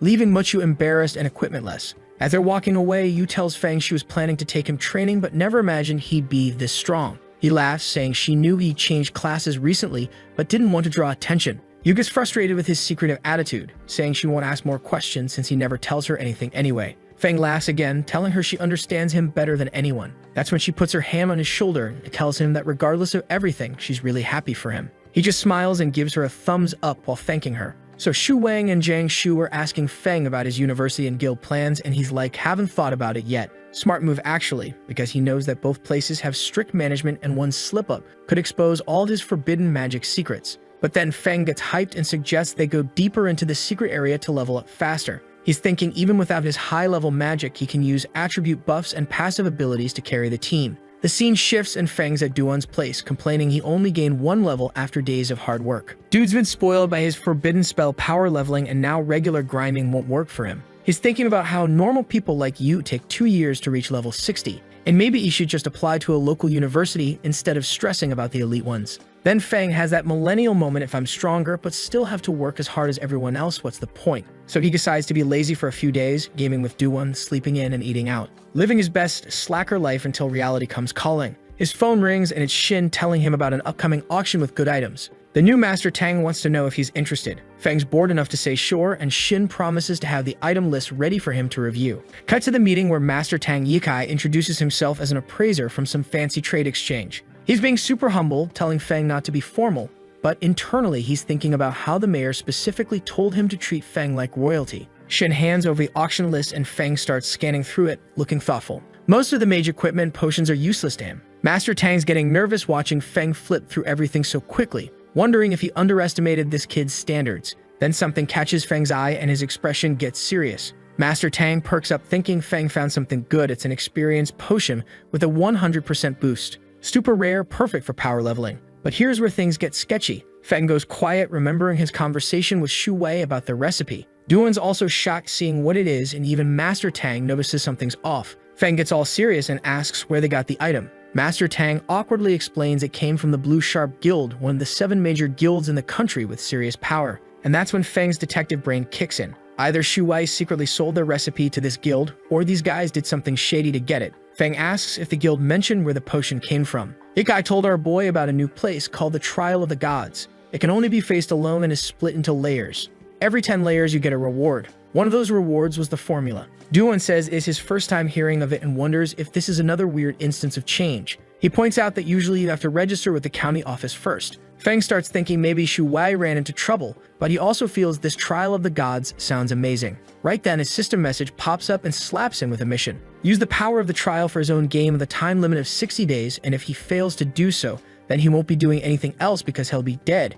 But instead of being afraid, our boy is thrilled because this is the first real mission he has been given. He thanks Yikai but says he will skip the auction this time. Yikai shrugs but is secretly confused since Feng is turning down the most wanted item of the day. Duan told him that he'll look into the matter. Feng says there is no way he is tagging along. After some messy research, Duan remembers the shiny badge Mayor Zhang gave him. He uses it to get in. The two see that the trial looks like a big tower. Duan explains that the Azure Sharp Guild owns the rights and outsiders cannot enter without them. Feng wonders if all the big guilds hog instances this way. Feng goes to check out the trial site in person. He sees guild guards standing around and guesses they post fake leaks online to lure stronger players. He grins, thinking his stealth can sneak past them. One teleport later, he slips behind the guards. Just when he feels clever, an explosion blows everyone sky high. At the control station, someone yells about the blast and another says they must inform the president. Back home, Feng suddenly reappears on his bed, covered in blood and yelling. He cannot believe it. All he did was touch the entrance. A massive energy wave tore through his barrier. Then system messages start flooding in. 3% damage, now 7%. Soon it climbs all the way to 34%. Feng stares at the screen, thinking, great, not only am I bleeding out, but even my cheat system is getting wrecked. So back at the instance area, we've got people investigating the aftermath of whatever explosion just went down. A priest is healing the guards while reporting to the president that everyone's physically fine. One guard wakes up calling for the president, and this guy turns out to be Hishu, president of the Azure Sharp Guild. The guard's like, I don't know what happened, but that trial door just exploded and I passed out. Shu's thinking this sounds familiar, they had reports of weird mutations in instances before. Then a mage suggests they use some special investigation magic, and Xiao agrees they don't have much choice. Then this mage uses a time reversal spell, which, as the name suggests, basically lets them rewind time and see what actually happened. The president's thinking how lucky they are that this secret realm has recording spells built in. But when they rewind the footage, everyone's jaws hit the floor. They witness some shadowy creature teleporting in, then another deity shows up calling this thing an evil god and asking how it dares invade their territory. These two literal gods start fighting, and everyone watching is losing their minds hearing the term evil god. The other deity gets furious, saying the mysterious guy escaped again and they need to find him before he destroys the world. The scene shifts and Shu's showing this footage to all the other guild presidents. Liu Yingjun confirms this is their first proof that deities actually exist, and based on the spells being cast, we're talking forbidden enchantment level magic, the legendary stuff. Ark from the Epoch Guild asks if it's true that completing trials gets you deity recognition and gifts. Shu confirms it but says they never expected actual gods to show up to the party. Then Yuling Hu from the Chuan Shu Guild says that those forbidden spells are strong enough to destroy deities, which is definitely not good news. Lu Yuning from Wangshu Guild basically says if a god wants to destroy the world, they're all in serious trouble. But Wangbo from the Illuminati Guild has an idea if they can get deity gifts from completing trials. Maybe they can get forbidden enchantments to fight back. Zhang Yanuan from the Blazing Guild thinks it's worth a shot. Meanwhile, Shu's getting suspicious because all these guild presidents are suddenly very interested in his trial of the gods. He tells them they can all participate if they want, but makes it clear the creatures and objects and they are extremely powerful and none of them are strong enough to handle it with their current abilities. So we've got all these guild leaders having an awkward silence moment until Ying Zhen asks Lao if he has any bright ideas. Lao's basically like, what ideas? You guys are supposed to be the skilled ones here. Then he gets upset, saying the only thing they care about is protecting themselves from mutants. And when his apprentice reported an anomaly in Qinyu, nobody gave a darn. But now suddenly they form investigation groups that cause more problems than they solve. Lao says how if it wasn't for the mysterious big shot in Qinyu, they would have been guilty of harming innocent people. Yin Zhen can't even look at this guy, telling him to calm down because his head's on fire again. Yuning's thinking about how Lao's dark power usage has made him worse and he was supposed to be retired. Ying Zhen gets serious and asks Lao to have his apprentice show the investigation video to the mysterious big shot of Qinyu, hoping this powerful guy might know something. Lao sarcastically asks if they only remember his apprentice exists now. Ying Zhen bribes him with 2 crates of good wine and promises his apprentice will get a commendation, which finally gets Lao's attention. Cut to Feng at Duan's house, staring at his system. There's a new mission called Don't Worry. It's something small like a tiny little thing with the goal of reaching the second transformation and repairing the system in 60 days. The penalty is, well, obviously very bad. Feng's like, something small? Something small. His system's basically trolling him at this point. He walks to the living room and finds several people there with Duan. Lao stands up, asking if he's Ning Feng, and after introductions, we learn this old guy is the former head of Solitary Shadow and current director of Adventurer Management. His apprentice Miss Jing is there too, responsible for Solitary Shadow in their province. Then Lao drops the ultimate troll question. He asks if Feng is the Scarlet Flame Death God, nearly giving our boy a scare before laughing and saying he's joking. Feng's reading this guy's aura, thinking he's definitely one of the top 3 strongest people alive, with tons of merits from developing secret areas and dismantling evil groups. Lao presents Feng with 5 million crystals and 200 advanced experience potions as a college entrance exam gift, and Feng can't believe the amount. But then they get to business. Jing shows the video of the trial where the deity calls someone an evil god. Feng's internal monologue is pure panic. How could a common student like me be an evil god? Then he remembers his mission title and gets furious at his system for calling this something small. The dude's having an existential crisis while trying to keep a poker face. He tells them he'll send the video to the mysterious Great Master and keep them updated. As they're leaving, Feng realizes Jing was the woman from the transformation room earlier, thinking no wonder he got discovered so quickly. Outside, Lao tells Jing that Feng is exactly as described: good, polite, and sensible. The government wants to recruit him if possible. When Jing asks if her master thinks Feng and the mysterious Great Master are the same person, Lao's response is basically, does it matter? If he wants to be a student, he's a student. That's better for everyone. The old guy's playing 4D chess, explaining that giving 5 million crystals to a student is smart regardless if the student becomes the mysterious Great Master. They'll remember the kindness. Plus, enemies are getting stronger and nobody's qualified for the gods' gifts, so their best bet is having the mysterious Great Master as their ace in the hole. So Feng's sitting there with his coffee having an existential crisis, thinking about how his system detected damage from some god investigating his whereabouts. This deity casually destroyed his absolute defense with one hit, meaning they've reached the forbidden magic level. Our boy's priority list just got real simple. Fix the system to block god searches and complete the trial mission without dying. He asks Duan for more info from old Lao and learns the trial realm is basically a tower with unknown floors. The monsters inside are ridiculously overpowered compared to regular secret realms, and the current record holder is Shu from Azure Sharp Guild at 42 floors. Feng's sweating because if he triggers more forbidden magic, his cover will be blown. Then he has a lightbulb moment. The mission doesn't say he has to do it personally. Time to find a substitute. He asks Duan how many floors he could handle, and Duan estimates 35. Feng's thinking since Shu is close to his 5th transformation and stronger than Duan, but Duan's trustworthy. He'll send him with some special training. Cut to old Lao losing his mind when Jing tells him the mysterious Great Master wants to send someone to the trial and requested their training room. He's laughing because all 7 guild presidents just tried the trial yesterday and failed miserably. Even Liu Ying-Zhen, one of the strongest in the country, couldn't make it through. Jing's like, if you can't pass, we can. Old Lao gets so excited his head literally catches fire like Ghost Rider, eager to see how far Duan can go with mysterious master training. His apprentice gets scared watching those flames constantly burn away his life, wondering if there's any way to help him. The price of dark power is brutal. At the training facility, everyone's gathering to watch this show. Captain Zhu was crying with relief, remembering when he was angry at Feng the first time. Thankfully, he didn't offend the guy who could have destroyed him. Jing explains the training room can simulate combat environments, but only 4th transformation warriors and above can use it. When Jing connects Duan's information device, she's amazed he detailed even monster weaknesses, including floors that President Liu just cleared. Feng is smirking internally because obviously he knows everything the Demon King invaded that realm, so he just extracted the info from memory. Who better than the Demon King to know monster weaknesses? Then old Lao asks if they can watch and Duan's cool with it, but then Lao asks with a sinister expression if the mysterious Great Master really said the evil god would destroy the world, scaring the hell out of Jing.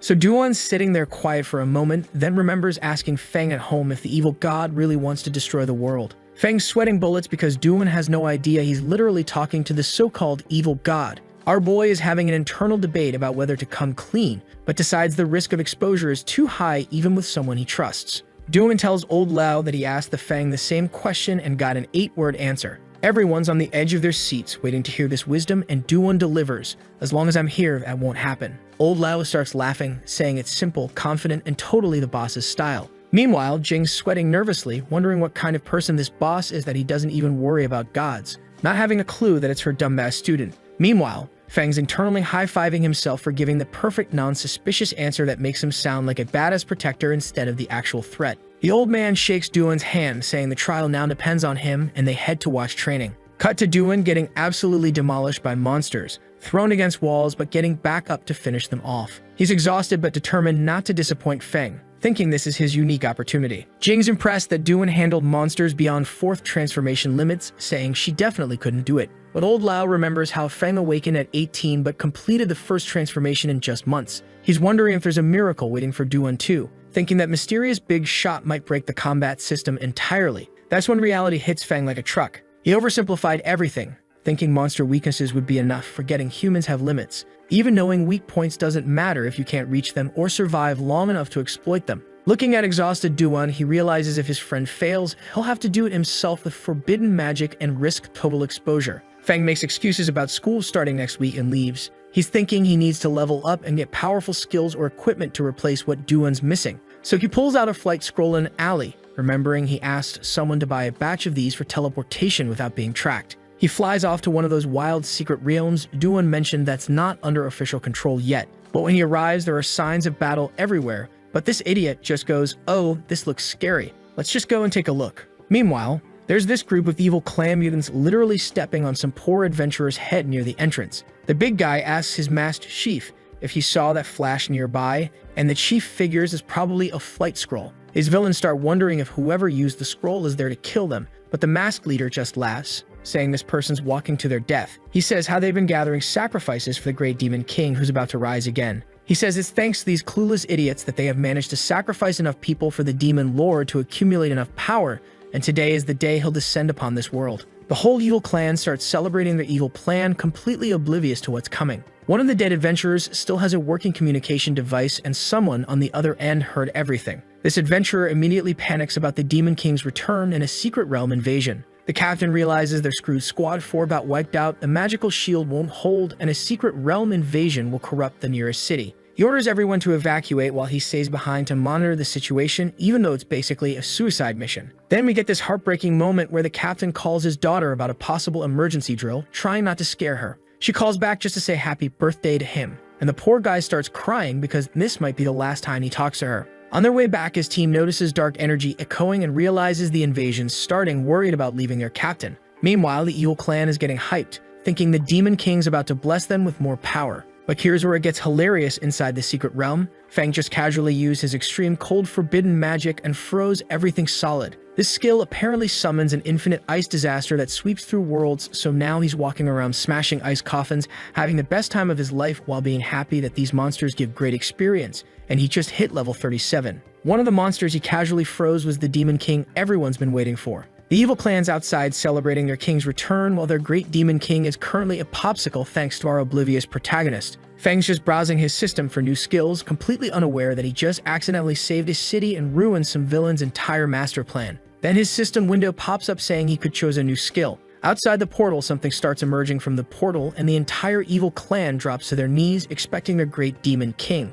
But out walks Feng with his usual clueless expression and that stupid face of his, and everyone just stares at each other. Feng is like, what the hell is happening here? While the clan leader's freaking out, wondering where his Demon King is. Well, the poor guy is complaining about being stuck in ice if you guys are curious. The leader looks at Feng's beginner equipment, thinking there's no way this noob could be related to the Demon King. He figures maybe Feng's an opportunist trying to ally with the Demon King but got scared by the dark energy. So he shouts, asking if Feng's there to join them. Our boy just says, nope, none of your business, because he literally has no clue what's going on. The leader gets pissed and introduces himself as Guo, an A-level wanted criminal with over 100 kills. Feng couldn't care less and tells them to either fight or get lost. The whole clan starts threatening him until suddenly the area gets dark and this terrifying, malevolent face appears above them, scaring the hell out of everyone. That's when Feng decides to test his new forbidden spell called Sorrow of Abuse. This ability traps people in an illusion realm and reveals all their weaknesses so he can torture them precisely. It's absolutely sadistic but incredibly effective. He scans the clan leader and discovers he has a shoulder injury from using inappropriate equipment, which reduces his strength, agility, and skill. Then Feng strikes that exact weak spot and the guy screams in agony, not understanding what's happening to him. In the illusion world, Feng can repeatedly attack trapped enemies' weaknesses like a demon playing with prey. He's thinking the ability might be sadistic, but it's perfect for exploiting enemy vulnerabilities. After the massacre, the captain finally heads up the mountain to check on the situation. He finds Gu and his entire crew completely eliminated. He is wondering how Class, a wanted criminal along with his subordinate, has been completely wiped out. This is crazy because to hunt down this guy, 4 adventurer teams have been sacrificed, but none of them succeeded, and now they are finding their bodies like this, so none of them wanted to believe it. His teammate asks him about the situation inside the secret realm. The captain steps inside the secret realm. Everything's frozen solid with no monsters alive. When his team asks about the Demon King, the captain reports it's been destroyed. He even approached the ice coffin to confirm, and when it fell, no items dropped and he got no experience, meaning the boss was already dead when he found it. Bro is terrified even in death. His team asks if the secret realm invasion is still happening if the Demon King is dead, and the captain just stares at the dead Demon King, thinking to himself, don't ask me dude, I'm freaked out as it is. Feng gets back to Duan's place and calls him to come home from training. Poor Duan shows up saying he's stuck at level 45 and feels like he's disappointed Feng. But our boy is actually cool with it, telling Duan the real goal was just understanding the trial situation. He promises some intense training next week, which gets Duan all excited, asking what he wants for dinner before running off. Feng's just watching his friend's enthusiasm and sits down the game. That's when he gets the most unexpected message ever: old man Lao asking to play together and claiming he's great as a level 6 tank, apparently. Feng's like, did someone hack this guy's account? Until he gets an audio message confirming it's really him. Turns out the old flamehead plays with his grandson, who's busy with entrance exams. They team up, win a match, and Lao suggests Feng could play with his grandson sometime since they're the same age. Feng agrees, thinking this relationship could be useful for his future plans. Then Lao drops some intel about 3 major universities organizing a training camp to select students, with 2 spots still available. Feng realizes that while forbidden spells are powerful, if he has to fight gods without combat experience, he's screwed. So he accepts the offer, and Lao reserves both spots in case Feng wants to bring a teammate, looking at his grandson's picture. Old Lao says you two have a lot in common. Who knows, you might even become good friends. The scene shifts to school, where everyone's complaining about raised university standards and how even current students are failing assessments. One classmate gets salty, pointing at sleeping Feng and asking if 3-star awakened people are the same as lower ranks. Then Teacher Chi announces a new student, and all the boys immediately lose their minds when Chai Muchu walks in. Feng wakes up remembering this is the girl who caused trouble in the secret realm, the one whose equipment he basically stole after her team got demolished. Everyone's asking if she's really 4th ranked on the supernova list and from a prestigious big city school. Then she asks to sit next to Feng, and the teacher thinks it's a great idea. She walks over and sits next to Feng, and the entire boy group just wants to beat up Feng, cursing Feng and wondering why all the beautiful girls are attracted to this bastard. So the principal's office, Principal Zhang is losing his mind, asking Principal Feng what dirty tricks he used to steal Chang Mushu from his school. Feng's playing innocent while Zhang explains that losing Mushu also means that they lost 1 training camp spot, which could tank his school's approval rate. Principal Feng is grinning internally, realizing how Zhang is in deep trouble since there are only 4 slots in the entire province and 2 went to his school, and now one of those students is transferred to his school. Then the assistant announces that some big shot from the Adventurer Management Department is here, and both principals nearly have heart attacks. This is like having the president show up unannounced at your local community college. The old man walks in with his grandson Feng Ru. Hey, what the heck? Why is everyone named Feng in this manhwa? Couldn't the author come up with different names? Well, anyways, the old man's grandson is ranked 12th nationally as a blood knight with uncontrolled dark powers that could put him in the top 5 if he mastered them. Feng asks the old man how he can help him, and the old man says that his grandsons want to transfer to his school. Jane's jaw drops. He is thinking, why would they choose a run-of-the-mill school like this? Then he realized that everyone on the national supernova list has a spot in the training camp, so that means that Feng's school just gained 1 additional spot. Then Lao casually mentions they have 2 training camp spots to assign, and Zhang's jaw hits the floor because that's almost all the spots in their entire province. Feng doesn't waste this opportunity to rub it in Zhang's face before kicking him out. He was basically like, hey, can't you see important people are talking, so go away, man. His face here is hilarious. Then Feng cuts to the chase, asking if the spots are really for Ning Feng from 3rd year class 2,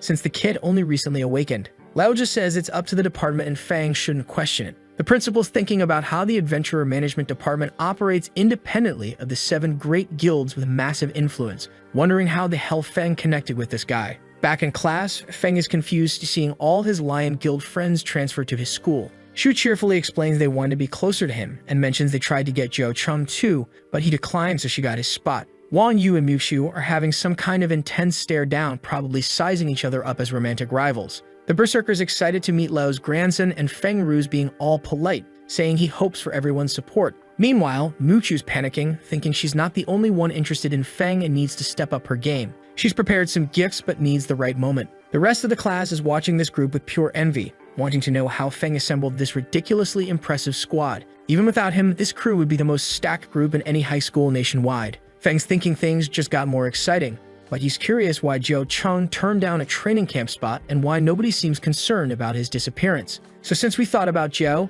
we cut to that bastard's house. His father's sitting there all worried while a guard reports there's still no news about the missing young master. His dad had hired some experienced investigators and managed to get Zhou Chong an extended school leave under the guise of special training. The school thought it was wasteful to give up the training camp spot but didn't ask too many questions. Then things get sketchy. The father heads to Zhou Chong's room and taps on a wall image that opens a hidden door. He enters this secret room with a dark altar, looking suspicious as hell. Either this family is into some occult stuff or dad knows way more about his son's disappearance than he's letting on. Back at school, it's gift exchange time. Ru Feng pulls out his skill book for summoning water elements, super rare and valuable. Mewtwo counters with Blade Enchantment Book for battle mages, another rare profession skill. Both are trying to impress Feng with premium presents. But here's the problem, Feng can't actually learn either skill because when he tried to enter a secondary secret realm to unlock new skill bars, the system blocked him for not having a 5-person group. So he's sitting there with these amazing gifts he literally cannot use. Instead of being awkward about it, Feng goes full power move and pulls out 40 advanced experience potions,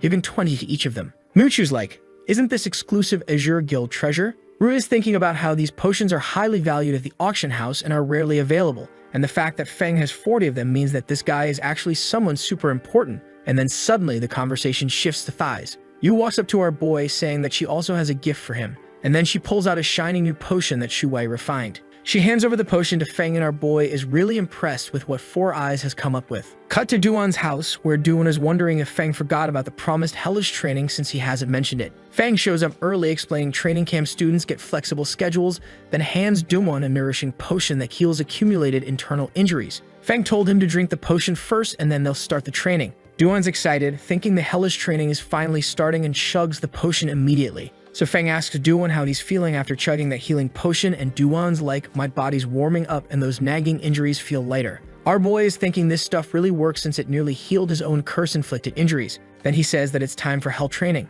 Duan's practically vibrating with excitement, shouting that he understands and can't wait to start. Feng tells him to speak up the moment he can't continue, then starts using his Sorrow of Abuse skill to analyze Duan's weaknesses. He sees that Duan's lung injury is healing thanks to the potion, but also notices that his energy overload skill has been causing accumulated damage, resulting in 2% strength loss, reduced stamina, and an 11% drop in skill effectiveness. Feng explains that energy overload isn't suitable for him because of the lung damage and his skill combinations are completely wrong. Duan is shocked that our boy spotted all these issues so quickly. Then Feng shouts, training starts now, and immediately strikes at Duan, changing direction at the last second. Duan gets the idea, but it's too late. He takes a direct hit and drops to his knees. When Feng asks how he's doing, Duan says he's fine and can continue. Feng's thinking about how his previous test subjects helped him learn to use this skill without completely destroying someone's consciousness. The pain's unavoidable, but at least Duan won't lose his mind. Despite the agony, Duan gets back up, thinking his boss is probably the only person in the world who can make him stronger,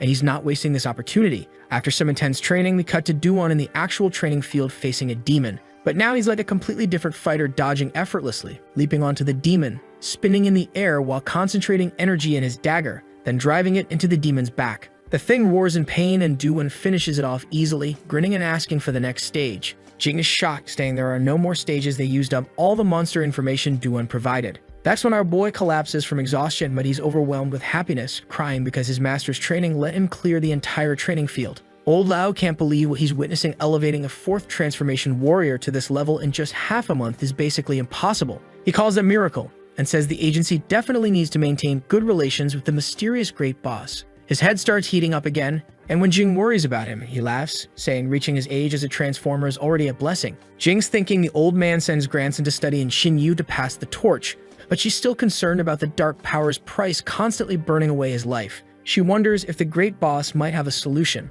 Lao looks thoughtful, watching Duan on the ground, and says they'll discuss it later. First, they need to get Duan ready for the secret realm trial. So if a sharp blue guild, Lao and Duan arrive at this massive reception with Liu Yingzhen introducing himself as the Waiyu guild leader. He's got all 7 guild presidents lined up behind him. Duan's thinking these are all 5th transformation warriors or close to it, and not even his master could gather this kind of crowd for a meet and greet. He realizes the divine apparition incident really shook everyone up, and the only person who stayed calm facing actual gods was his master, which is why the guy deserves his legendary status. Meanwhile, Shu's confused why Yingzhen is making such a big deal about welcoming a 4th transformation warrior, especially since Yingzhen just surpassed the 5th transformation himself. He's getting stressed, thinking all these old foxes are just using the secret realm as networking opportunities to benefit themselves. Then they head straight to the portal, and Shu tells Duan that everyone admires having a strong person there and hopes he can show his strength. Duan's not really paying attention and just says sure thing because he's got more important stuff on his mind. That's when he sets up his phone on a tripod pointing at the battlefield so Feng can watch everything remotely.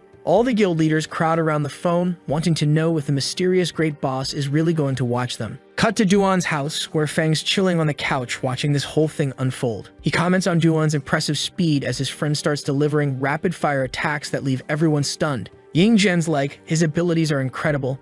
His speed multiplied several times, while Shu's asking if Duan's really only in his 4th transformation. They're watching this guy move so fast he's already surpassed President Lu's performance. Then Duan faces this massive demon, but instead of being intimidated, he casually finishes it off without breaking a sweat. The system congratulates him for successfully completing the trial, and everyone's jaws hit the floor because nobody expected him to actually pull it off. But here's where it gets wild, folks. Duan looks up and sees this bright light as the system informs him he's received the blessing of the gods as a first completion reward, which turns out to be a forbidden spell from actual deities. All the guild leaders lose their minds learning that god blessings are literally forbidden spells. Shu's having a complete meltdown, realizing this is a first completion only reward, meaning nobody else can get it now. Since it's his secret realm, he thinks that reward should have been his. Then comes the plot twist that's both hilarious and tragic. The system scans Duan's body and tells him his profession level isn't advanced enough to learn the forbidden spell. So Duan's standing there confused about why he can't learn the forbidden spell, and old man Lo's equally baffled.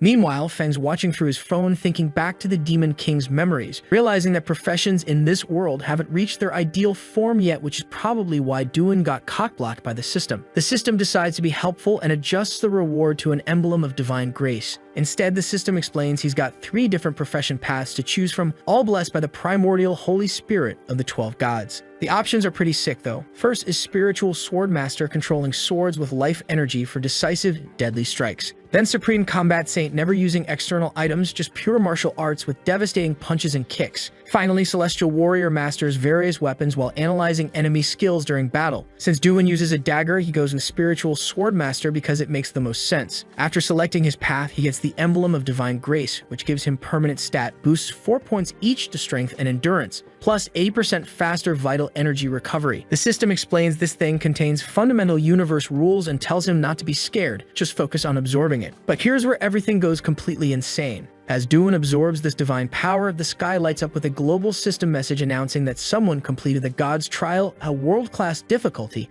with a divine emblem drop rate between 0 and 1%. This wasn't just shown locally, the entire world saw this announcement. People are grabbing their phones, recording this cosmic notification, and wondering what the hell just happened. Feng looks out his window, seeing the message, and gets a system notification asking him to complete the secret realm and use its power to his advantage. Meanwhile, at the trial site, all the guild leaders are panicking about the world-level difficulty announcement. Ark mentions people everywhere saw the message, confirming it was global. When Duan exits the portal, every guild president rushes toward him. Yin Zhen thinks Duan's strength can't be measured as a 4th transformation anymore and believes the entire global evaluation system will be revolutionized because of him. They're all trying to recruit him Illuminati Guild, Epoch Guild, and Wayou Guild. Everyone wants a piece of this suddenly legendary warrior. But Duan just smiles and politely declines, saying he's not interested in joining any guild right now. He heads home and excitedly tells Feng he succeeded without disappointing him. Our boy congratulates him, saying it was all thanks to his efforts. Then Feng sketches the emblem design, asking if it matches what Duan saw. Duan nods, saying it's the same shape, and asks if Feng knows about these emblems. Feng casually mentions he got one after completing a mission and gave it to Wang Yu like it was no big deal. Duan can hardly believe his master gives away divine items like candy, feeling like his efforts still aren't enough. But Feng's mind is racing with bigger concerns. If the emblem is formed by divine power, and he possesses divine power too, maybe he can obtain emblems in common domains. More importantly, they just learned about the 12 gods and are wondering if they'll have to face them all. Duan explains that all of the 7 major guilds are already mobilizing to hunt for more trial secret realms after seeing his divine emblem success. All the guilds are going to get involved in this treasure hunt, which means things are about to get very competitive. Feng's brain immediately goes to strategic mode, wondering if the system considers trial completions as missions and whether he could control the people who pass. But then he realizes the real problem. Sure, divine emblems are nice, but the forbidden magic rewards are the actual threat. If that kind of power falls into enemy hands, it becomes a serious danger to him. Plus, exposing his existence to the gods would create even bigger headaches. Feng is contemplating how to ensure only his people pass these trials when Duan interrupts, saying he has something else to share but isn't sure if he did the right thing. That's when we get the juicy backstory about what went down at Azure Sharp Guild. Turns out, according to their contract, all trial rewards were supposed to go to Azure Sharp Guild. Duan handed over the item drops but explained he couldn't give them the divine emblem since it was already absorbed. Shu got furious, demanding the emblem, but only had the courage to threaten Duan in his head. The guild leaders were amazed by the high-level items, especially this forgetfulness potion formula that can remove specific skills and free up skill slots. Since leveling up is difficult and skill choices determine your future, this potion is basically a reset button for your entire character build. Shu's thinking this could change the world just like the experience potions and if they monopolize it. as your sharp guild could surpass official guilds by attracting powerful people. When Shu demands secrecy about the formula, Duan casually mentions he's seen this exact formula before from the great mysterious boss. Everyone's jaws hit the floor because they thought first completion rewards were unique and unprecedented. Shu gets desperate, insisting it's impossible for the mysterious boss to know trial secrets, but Duan says that even the high-level experience potions they have were produced by the boss long ago. The guild leaders are connecting dots, realizing Duan's incredible power might come from using these boss-made potions. Meanwhile, old Lao is smiling broadly, watching this chaos unfold. When Yinjun asks why he's so happy, Lao basically tells him to mind his own business. He's remembering how his grandson mentioned Ning Feng could easily get 40 experience potions from the mysterious boss because the guy didn't care about such small treasures. Lao's patting himself on the back for the genius move of transferring his grandson to that school. As they're leaving, Lao asks Duan if the mysterious boss has other potions, explaining that dark forces are corrupting his body daily and he wants to live longer to spend time with his grandson. The vulnerability hits hard. This powerful old man just wants more time with family. Duan promises to ask his boss, and Lao's genuinely grateful. Back home, Duan apologizes for making decisions independently, but Feng reassures him he did nothing wrong. Our boy is actually interested in helping Lao if possible, wondering if the nourishing potion would work on the old man's dark force corruption. After thinking for some time, Feng whips out some potions and tells Duan to deliver some nourishing elixir bottles to old man Lao, and our boy doesn't waste a second and heads off to deliver the potions. At Lao's company, Jing explains the old man is in an important meeting at the main office, so she offers to hold onto the elixirs until he returns. Then she goes to check on Ru Feng's room, wondering if the kid's even there since he just arrived in Qingyu City and doesn't know anyone. But there's this ominous aura seeping from under Ru Feng's door. Inside, the poor kid's kneeling on the floor, trembling and sweating as some sinister voice offers to save his grandfather's life in exchange for submission. Ru Feng shows some backbone, though, shouting that he's the grandson of the great Lao Feng and demanding to know how this voice dares make demonic deals with humans. The voice just laughs, calling humans weak creatures bound by strange rules, taunting him about how long he'll resist. Then it delivers the psychological warfare finishing move, hoping he'll still talk tough when his grandfather dies before his eyes. Later at the training field, Ru Feng is sitting alone looking absolutely miserable when Feng shows up wondering why he seems so restless. Our boy tries to cheer him up by suggesting they play Three Kingdoms on his phone, but Ru Feng apologetically explains his grandfather doesn't allow gaming at school. Feng's cool with it, saying they can play when Grandpa returns, and mentions how impressive Leo's gaming skills are. That's when we get this heartbreaking backstory. Ru Feng explains his parents died on a mission when he was young, leaving him completely shattered and withdrawn. He became antisocial and locked himself in his room all day, and his grandfather didn't know how to help until he remembered the kid used to love battle games. So Lao Feng secretly learned to play them just to connect with his traumatized grandson. During Ru's darkest moments, it was his grandfather who stayed by his side, helping him emerge from the shadows. Meanwhile, in a meeting room, Leo is getting briefed on some seriously bad news. They're looking at Pong Hai, a 4-star professional who was imprisoned 8 years ago for malicious injury, but mysteriously vanished from prison 6 years back. Then there's Gu Ying, another 4-star professional whose supervised variant disappeared from home 5 years ago. Both suddenly reappeared and brutally murdered 2 elderly adventurers and their families in Pong Hai's old house, leaving no survivors.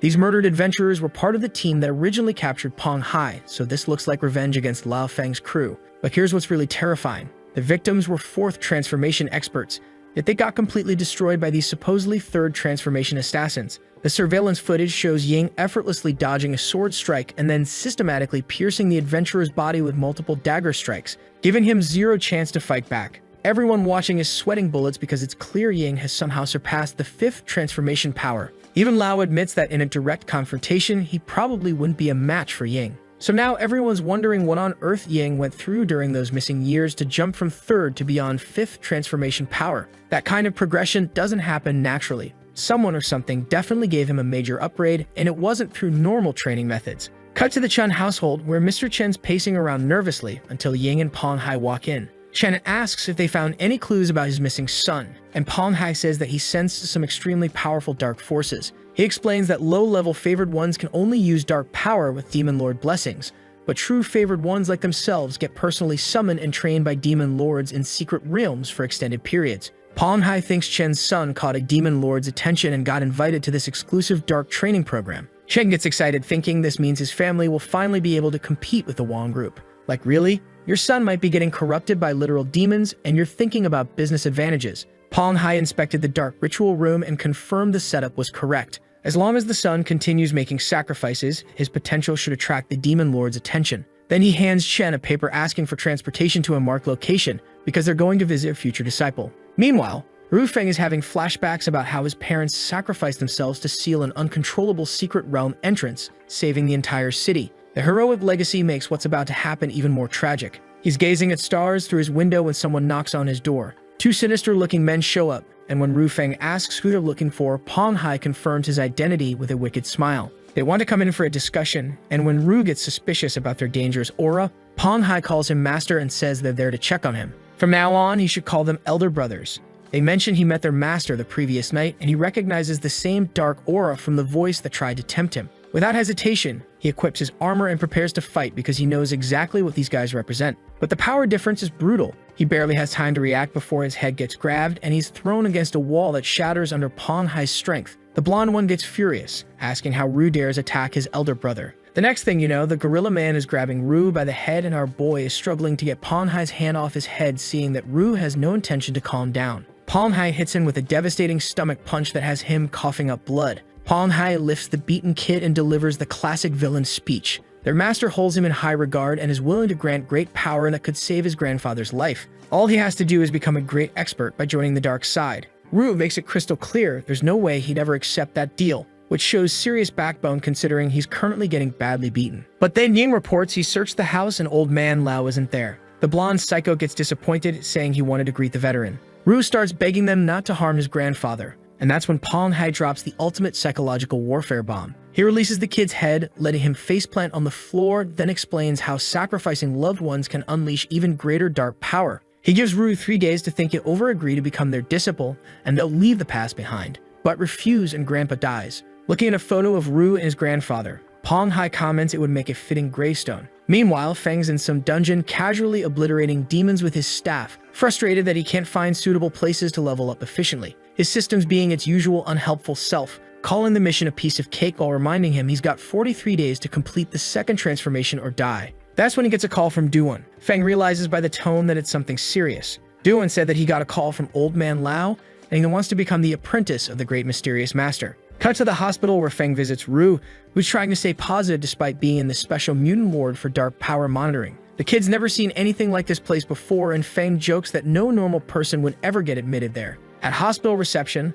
Lao is showing photos of Peng Hai and Ying, explaining their extremely dangerous threats to public safety. The government's taking this seriously but has no viable solutions. He mentions holding on to hope that the mysterious boss agreed to his proposal, and Duan clarifies it's not about taking disciples, but finding opportunities to help with training. Feng apparently prefers a peaceful life, but doesn't want evildoers getting away with murder. The old man asks what the boss needs, and Duan explains he wants an independent training space, secret, discreet, and convenient. Plus, the old man could undergo special training there too. Lao agrees to provide a satisfactory answer quickly, but then they hear noise and rush toward Ru's room. Turns out those bastards Peng Hai and Ying are in the hospital room with a fruit basket, acting like concerned visitors. The blonde one apologetically says it was his fault for being rude and putting Ru in the hospital, so he felt guilty and came to check on him. Seeing these bastards, Grandpa goes full Ghost Rider mode, ready to burn them alive. Peng Hai turns and asks the old man if he's planning to fight them in a place like this. At this moment, Lao wants nothing more than to kill these bastards, but he can't exactly fight them in a public place that'll harm the innocents,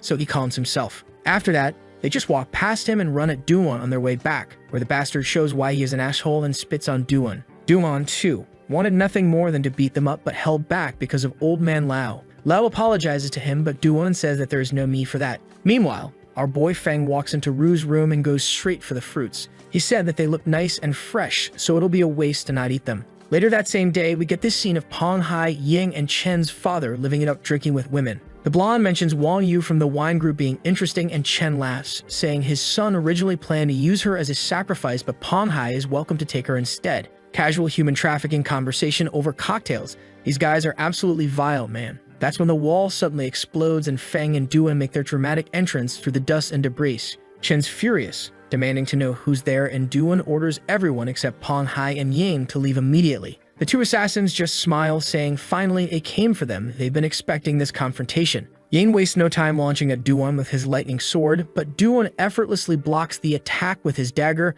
leaving Ying completely puzzled. Duan realizes Ying has surpassed the 5th transformation level, and without his master's training plus divine blessing, he would have been instantly defeated. Ying's friend is shocked, wondering how Duan blocked so easily, but then figures Duan only needs to stall for a moment to give the protagonist an opening to strike. So he turns, expecting to see some epic battle coordination, only to find our boy was calmly sitting there opening a snack and eating it leisurely like he's watching a movie. So Duan doesn't waste a single second, striking immediately and telling Ying not to get distracted during combat. Ying gets furious, summons his full battle outfit, and charges at Duan. Their attacks collide with this massive energy explosion that has all the civilians trembling in terror, too scared to leave but definitely not wanting to stick around for this supernatural deathmatch. Meanwhile, Mr. Chen notices Pang Hai radiating this sinister aura, and the blonde psychopath decides it's time to release his power too. But here's Feng, completely unbothered, casually commenting on how delicious the melon seeds taste. The man's having a snack review while literal demons are powering up around him. Pang Hai finally attacks our boy, who calmly rises from his chair to defend. The assassin retreats, powers up his sword even more, and summons his intimidating armor for maximum psychological effect. But Feng's not impressed. He activates his passive ability, Killer Nature, which continuously increases all his attributes up to 100% when using magical melee weapons. Pang Hai sees Feng's aura and wonders if he might be facing a battle mage, questioning how such a powerful one could even exist. Then he notices a crack forming under his feet and barely dodges Feng's Blackthorn attack, only to realize that was just a distraction for the real attack from behind. The blonde manages to block at the last second, but thinks Feng's techniques seem unimpressive, like he's an inexperienced novice. That his survival instincts kick in, and he realizes this might be intentional, maybe there's some trick he's missing. So he stays alert while delivering another powerful blow, but Feng just waits patiently, defending against the first, second, and third attacks until he spots an opening and strikes at Pang Hai's neck. The assassin blocks but can't stop Feng from relentlessly attacking his entire body. That's when Pang Hai realizes something seriously wrong. The protagonist is getting stronger with every moment of combat, which is exactly what that passive ability does. Getting cornered, Pang Hai desperately shouts for Feng to wait, wanting to negotiate. When Feng decides to humor him and listen, the assassin suggests they sit and talk since they're both powerful, with no need to fight to the death. Feng says there's nothing to talk about, the situation is beautifully simple. Pang Hai dies and he lives. This infuriates the blonde, who calls him arrogant, claiming that in his master's eyes, Feng is nothing but an insignificant insect. That gets Feng curious, wondering if the master might be the demon king from the secret realm. Pang Hai confirms it and starts this intimidating monologue about how his master is beyond human comprehension, has killed countless demon kings from various secret realms, and enjoys crafting ornaments from powerful enemies' bones. But instead of being terrified, Feng gets excited, asking if the master really killed demon kings and collected their remains. That bastard thought that our boy got scared, but nah, Feng just grins and asks him, "So would you mind telling him where this great master of yours is hiding?" So outside the building, old Lo's crew has arrived on the scene. Jing confirms the battle's happening on the top floor of some Jiao Corporation property, and witnesses identify the residents as likely Pang Hai and Ying. Lao wastes no time casting detection magic toward the building to scope out the situation. He observes the fight and confirms it's really Pang Hai getting his ass handed to him, plus notes that the masked guy has visible magic and must be using camouflage. Meanwhile, upstairs, the battle was raging on, and our boy's attributes have reached 60% and are climbing thanks to that passive ability. Lao's impressed watching these simple, direct techniques completely dominating an opponent through pure statistical advantage. He's wondering where the hell such a powerful warrior could have come from. When Feng's attributes hit 80%, Pang Hai pulls out his trump card, transforming into this terrifyingly colossal monster with a massive demonic mouth that swallows Feng whole. The blonde's thinking he never imagined anyone could force him to use this technique, though he knows it comes with serious costs. Old Laos, watching this monster transformation, are like, holy shit, the battle intensity just went through the roof. Meanwhile, Duan's still casually fighting Ying, who asks if he's worried about his partner getting devoured. Duan says that Ying doesn't need to concern himself with his master because he isn't qualified to do so. Then he slashes Ying, who can't dodge the quick attack, adding that Ying's apparently unqualified too. That's when Mr. Chen starts cheering about how amazing Pang Hai is and how these small fry aren't even opponents for him. Without mercy, the monster slices Chen in half right in front of the terrified women, then comments that Chen was the useless one. Releasing even more power, Pang Hai declares that since he transformed, he might as well devour some stronger enemies. He looks directly at Lao's observation orb, which terrifies the old man when he realizes he's been discovered. Just when this bastard was about to drop his villain monologue, a massive explosion erupts from within Pang Hai, leaving him completely confused about what's happening. Then Feng emerges from inside the monster and Pang Hai collapses with his stomach completely ruptured. After our boy casually walks out of his stomach, he is thinking about how he's been using these abilities for ages but still isn't familiar with real combat. Meanwhile, Ying is freaking out, screaming over his partner's broken body, but Duan just says, "Don't be sad. You'll be meeting him soon," as he slices him in half. Feng approaches the dying Ying, saying not to die yet because he wants information. Cut to the Blood Mist Valley's secret realm, where a servant reports intruders at the entrance. The Demon King orders everyone to stay away because he suspects they came specifically for him. He reveals shattered gems, the sole artifacts of Ponghai and Ying, confirming both are dead. Before dying, Ying activated his artifact, letting the Demon King hear someone asking where his master was. Ying revealed his master was in Mount Yuzu's secret realm and promised revenge. The Demon King decides to handle this personally since anyone capable of killing his enhanced subordinates would demolish regular servants. He thinks about how his minions can only rely on his power, while special races like humans can level up independently through sacrifice. Then he picks up this skull from his armor, remembering how he used to be a regular Demon King until stumbling upon some high-ranking Demon King's legacy. Through those teachings, he gained immense power and learned human control, repeatedly defeating enemies and turning them into trophies. That's when Feng shows up and immediately nukes the place with Descent of the Thunder God, summoning a massive thunderstorm with celestial powers. He was bored because the heavy mist prevented him from seeing anything and he hadn't encountered monsters yet, so his solution was basically carpet bombing the entire area with divine lightning. The Demon King gets absolutely fried by this casual area of effect attack. Then Feng's system detects Legacy of the End and he gets excited, thinking his system isn't damaged. Following the aura source, he finds what he's looking for in the hand of a black statue, which is actually the charred Demon King he just accidentally electrocuted. Our boy has no idea he just one-shot the main villain while looking for loot. He starts absorbing the legacy fragments, wondering why there's only one when there should be countless relics. After absorption, his attributes increase by 100 points without using any abilities. He levels up to 40, and he can learn new skills. He says he can now crush most adventurers. Finally, he picks up a skill book for his summoning curse, wondering if he could summon a great Demon King and whether this would make him more of an evil god. So Feng decides to learn the Gate of Darkness skill first and figure out the consequences later. This forbidden spell lets him open dark gates to summon either a constant stream of dark creatures for 12 hours or one high-level demon lord indefinitely. At first he thinks it might not be useful, but then realizes he can summon an unlimited demon lord. His thoughts change real quick. Meanwhile, at Lao's headquarters, Duan's explaining how difficult those enhanced assassins were and that they left no survivors for safety reasons. Lao's grateful they saved his life and entire family, not knowing how to repay the favor. Jing says that officials were willing to trust the master's judgment and show goodwill while suppressing skeptical voices, otherwise Ponghai and Ying could have caused massive damage. Then Lao says that several training locations were immediately approved because the country values the mysterious master. He hands over envelopes with information about carefully constructed facilities offering excellent environment, infrastructure, and privacy. Duan suspects his master just wants cover for secret training methods, so he lets Feng choose for himself. They visit the training base and Feng's blown away by the size. Duan explains it's a newly built adventurer base called Area 51 that hasn't been used yet. If the mysterious master likes it, the entire base gets assigned directly to him. Feng can't believe all of this is really his, and honestly, who would? The tour reveals a 10-floor building with training zones, offices, leisure areas, and common spaces for about 2,000 people. There are advanced intelligent control systems, dining areas, and rooftop gardens. Duan assures him he could stay there for years if needed. Feng gets excited thinking he can finally cultivate his own forces, since the location's perfect. Meeting with Lao to finalize arrangements, the old man laughs, saying he expected the master to choose Base 51. He says that since Feng saved Qinyu City twice, Longbow City once, and eliminated the main threats, the country provides strong support for heroes. The base is completely free.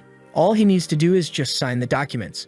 Feng's surprised by how friendly officials are being. Duan mentions his master doesn't like mundane matters, so base management will be entrusted to him and Ning Feng. Lao offers to help with guild formation too, but Duan asks if there's a way to access information without creating a guild since his master isn't skilled with internet stuff. Lao explains that for national-level experts like the Great Master, they can arrange a dedicated information channel. As long as it's not highly confidential, information gets synchronized and shared with the agency. Feng realizes they're treating the mysterious master as a national-level expert, which is way more efficient than him and Duan gathering intel manually. He's thinking about transforming the base into something other than a guild since there's no shortage of high-quality resources. Duan tells Lao that special training for him is organized for next week, and the old man's pleased. That's when Lao gets a call about mysterious disappearances similar to Ponghai and Ying's cases, fearing similar individuals might appear again. This deeply concerns him because even with special training, he can't fight enemies alone. He wonders if there's a way to train strong people quickly. That evening, Lao visits his grandson and notices a suitcase,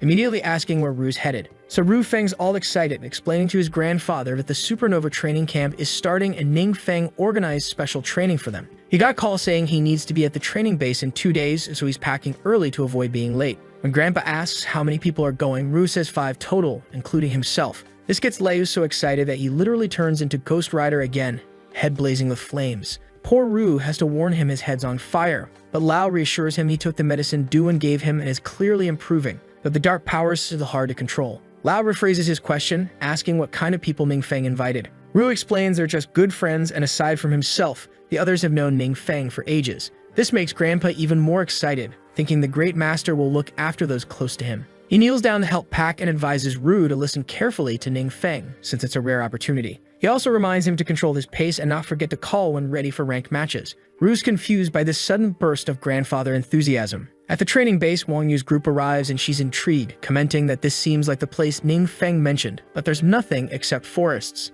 Then they notice something strange and get teleported to where Feng and Lau's grandson are waiting. Everyone's amazed by the place, noting that even the 7 great guilds' main bases can't compare to this location. The blonde girl immediately wants to know how Feng found such a place. He smiles, explaining it belongs to one of his older friends and he borrowed it. Wang Yu thinks to herself she's never heard Feng mention these friends before, and he's become increasingly mysterious since awakening. Feng introduces Duan as the person in charge during training, and everyone greets him. When the Berserker asks if Feng knows Duan well, Feng gets irritated and says that the celestial phenomenon some time ago was caused by Duan passing the trial of gods, and he's even stronger than the Wu Guild leader. Everyone's shocked and immediately heads to the training grounds. At the training field, they get excited and release their auras. Duan's impressed, wondering why they became so animated suddenly. Meanwhile, Feng observes, thinking that by casting a forbidden spell to simulate training room effects, they won't need to worry about exposure. He's also considering establishing a guild, cultivating only the strong without limitations, and selecting members based purely on strength and determination to create an alliance.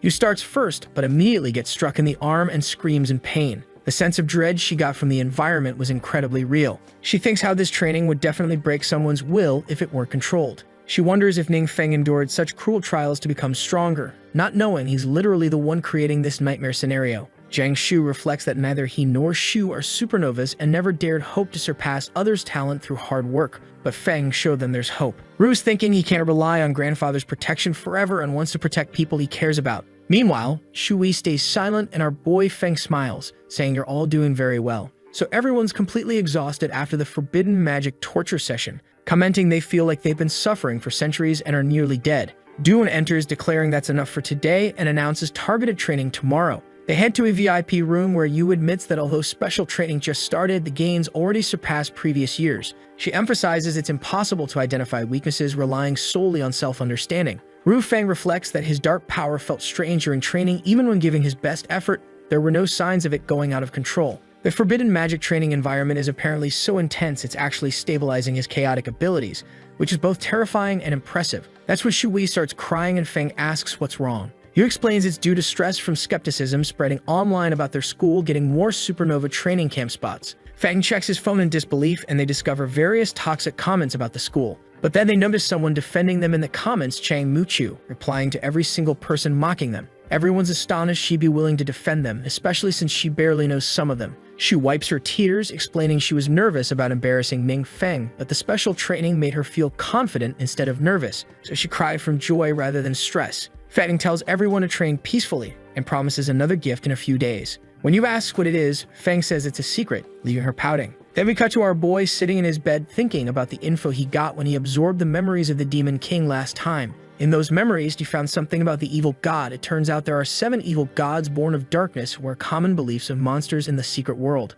But Feng doesn't belong to these 7. Instead, he holds the title of one of 12 lords, the omniscient god Mafik. Alongside 11 other gods, he led their families to destroy a legitimate evil god, ensuring dark entities wouldn't invade the light world again. But after eliminating the darkness threat, the omniscient god became obsessed with studying dark power. The other 11 gods noticed and fought against him, but he escaped and became an evil god himself. But the demon realm has a completely different story. According to demons, once freed from darkness threats, the gods' dependents gradually lost crisis awareness and faith diminished. Since gods create families solely to gain power from faith, this enraged them. So the gods encouraged their dependents to attack each other, using them as entertainment and sacrificial offerings. Even demons emerged with tacit god approval. This supposedly created the secret realms. Only the omniscient god showed no interest in faith amounts, refusing to participate in this twisted game. But one day war reached his family, and due to lack of defense, nearly everyone was massacred. Furious, he demanded the other gods stop this senseless farce, but got insulted and ridiculed instead. The conflict escalated into a great battle. It took 2 deaths and 6 injuries among the 11 main gods to force the omniscient god to retreat. After that, nobody knows where he went. Rumors suggest he entered an unknown dimension, neither light nor dark, and disappeared. Fearing retaliation, the gods did everything to tarnish his image while searching for his whereabouts. After that, he flies off to a portal, thinking the Adventurer Guild's nationwide information access is convenient for finding unknown secret realms. Entering a dungeon, several monsters rush him, but he easily defeats them all with one staff strike, gaining decent experience points. He comments that the experience isn't bad and the boss will likely drop something valuable. The secret realm boss appears as an iron-armored minotaur. Our boy leaps off and bonks the big guy on the head with his sword, but that damn bastard's skin was so tough that his sword broke. He looks at his sword and thinks that his level isn't high and his weapons aren't as good as those used by 4th or 5th level adventurers. That's why his weapons keep breaking. Seeing this, the minotaur was feeling smug. He grins and man, his face is hilarious. Our boy just casually throws his sword and unleashes his terrifying power, and the minotaur is now sweating bullets. In the next moment, our boy turns him into experience points, but Feng isn't happy. He is thinking about how he only leveled up from 43 to 47. The monster didn't provide much experience and cost him a sword. The only good thing that came from this battle was that he could learn a new skill, so Feng chose Windblade, which gets transformed into Dark Erosion Wind. Our boy thinks the more forbidden spells are better. Otherwise, he'll always worry about lacking power. But he understands relying solely on forbidden spells isn't enough without proper weapons and equipment. He can't defeat bosses, let alone gods. He decides to head to the nearest city for new weapons. At the shop, a saleswoman approaches, showing him all 7 legendary quality long swords available. Feng asks if there are only 7, but says it doesn't matter, he'll take all of them. The saleswoman is thinking, who is this dude? He looks so young, yet he has the supreme black card of the trading center, and he is casually buying all the orange quality swords at once. She thinks about how she even showed him the top-tier Sky Vault that has the highest attributes among all of the swords, but he didn't even bat an eye, as if it's just low-level stuff. She then went to her colleague for help, but she told her that she's attending to an important guest, so she can't talk right now. Feng buying that sword apparently caused a problem because some young master of some big family had his eyes on it and had come to buy it personally, so his men are asking why they are giving priority to Feng when both of them have the black card. The manager is thinking how if a conflict happens, she'll definitely lose her job. That young master walks in to like the video and help Mamoru to make juicy content and activate that cheeky little bell.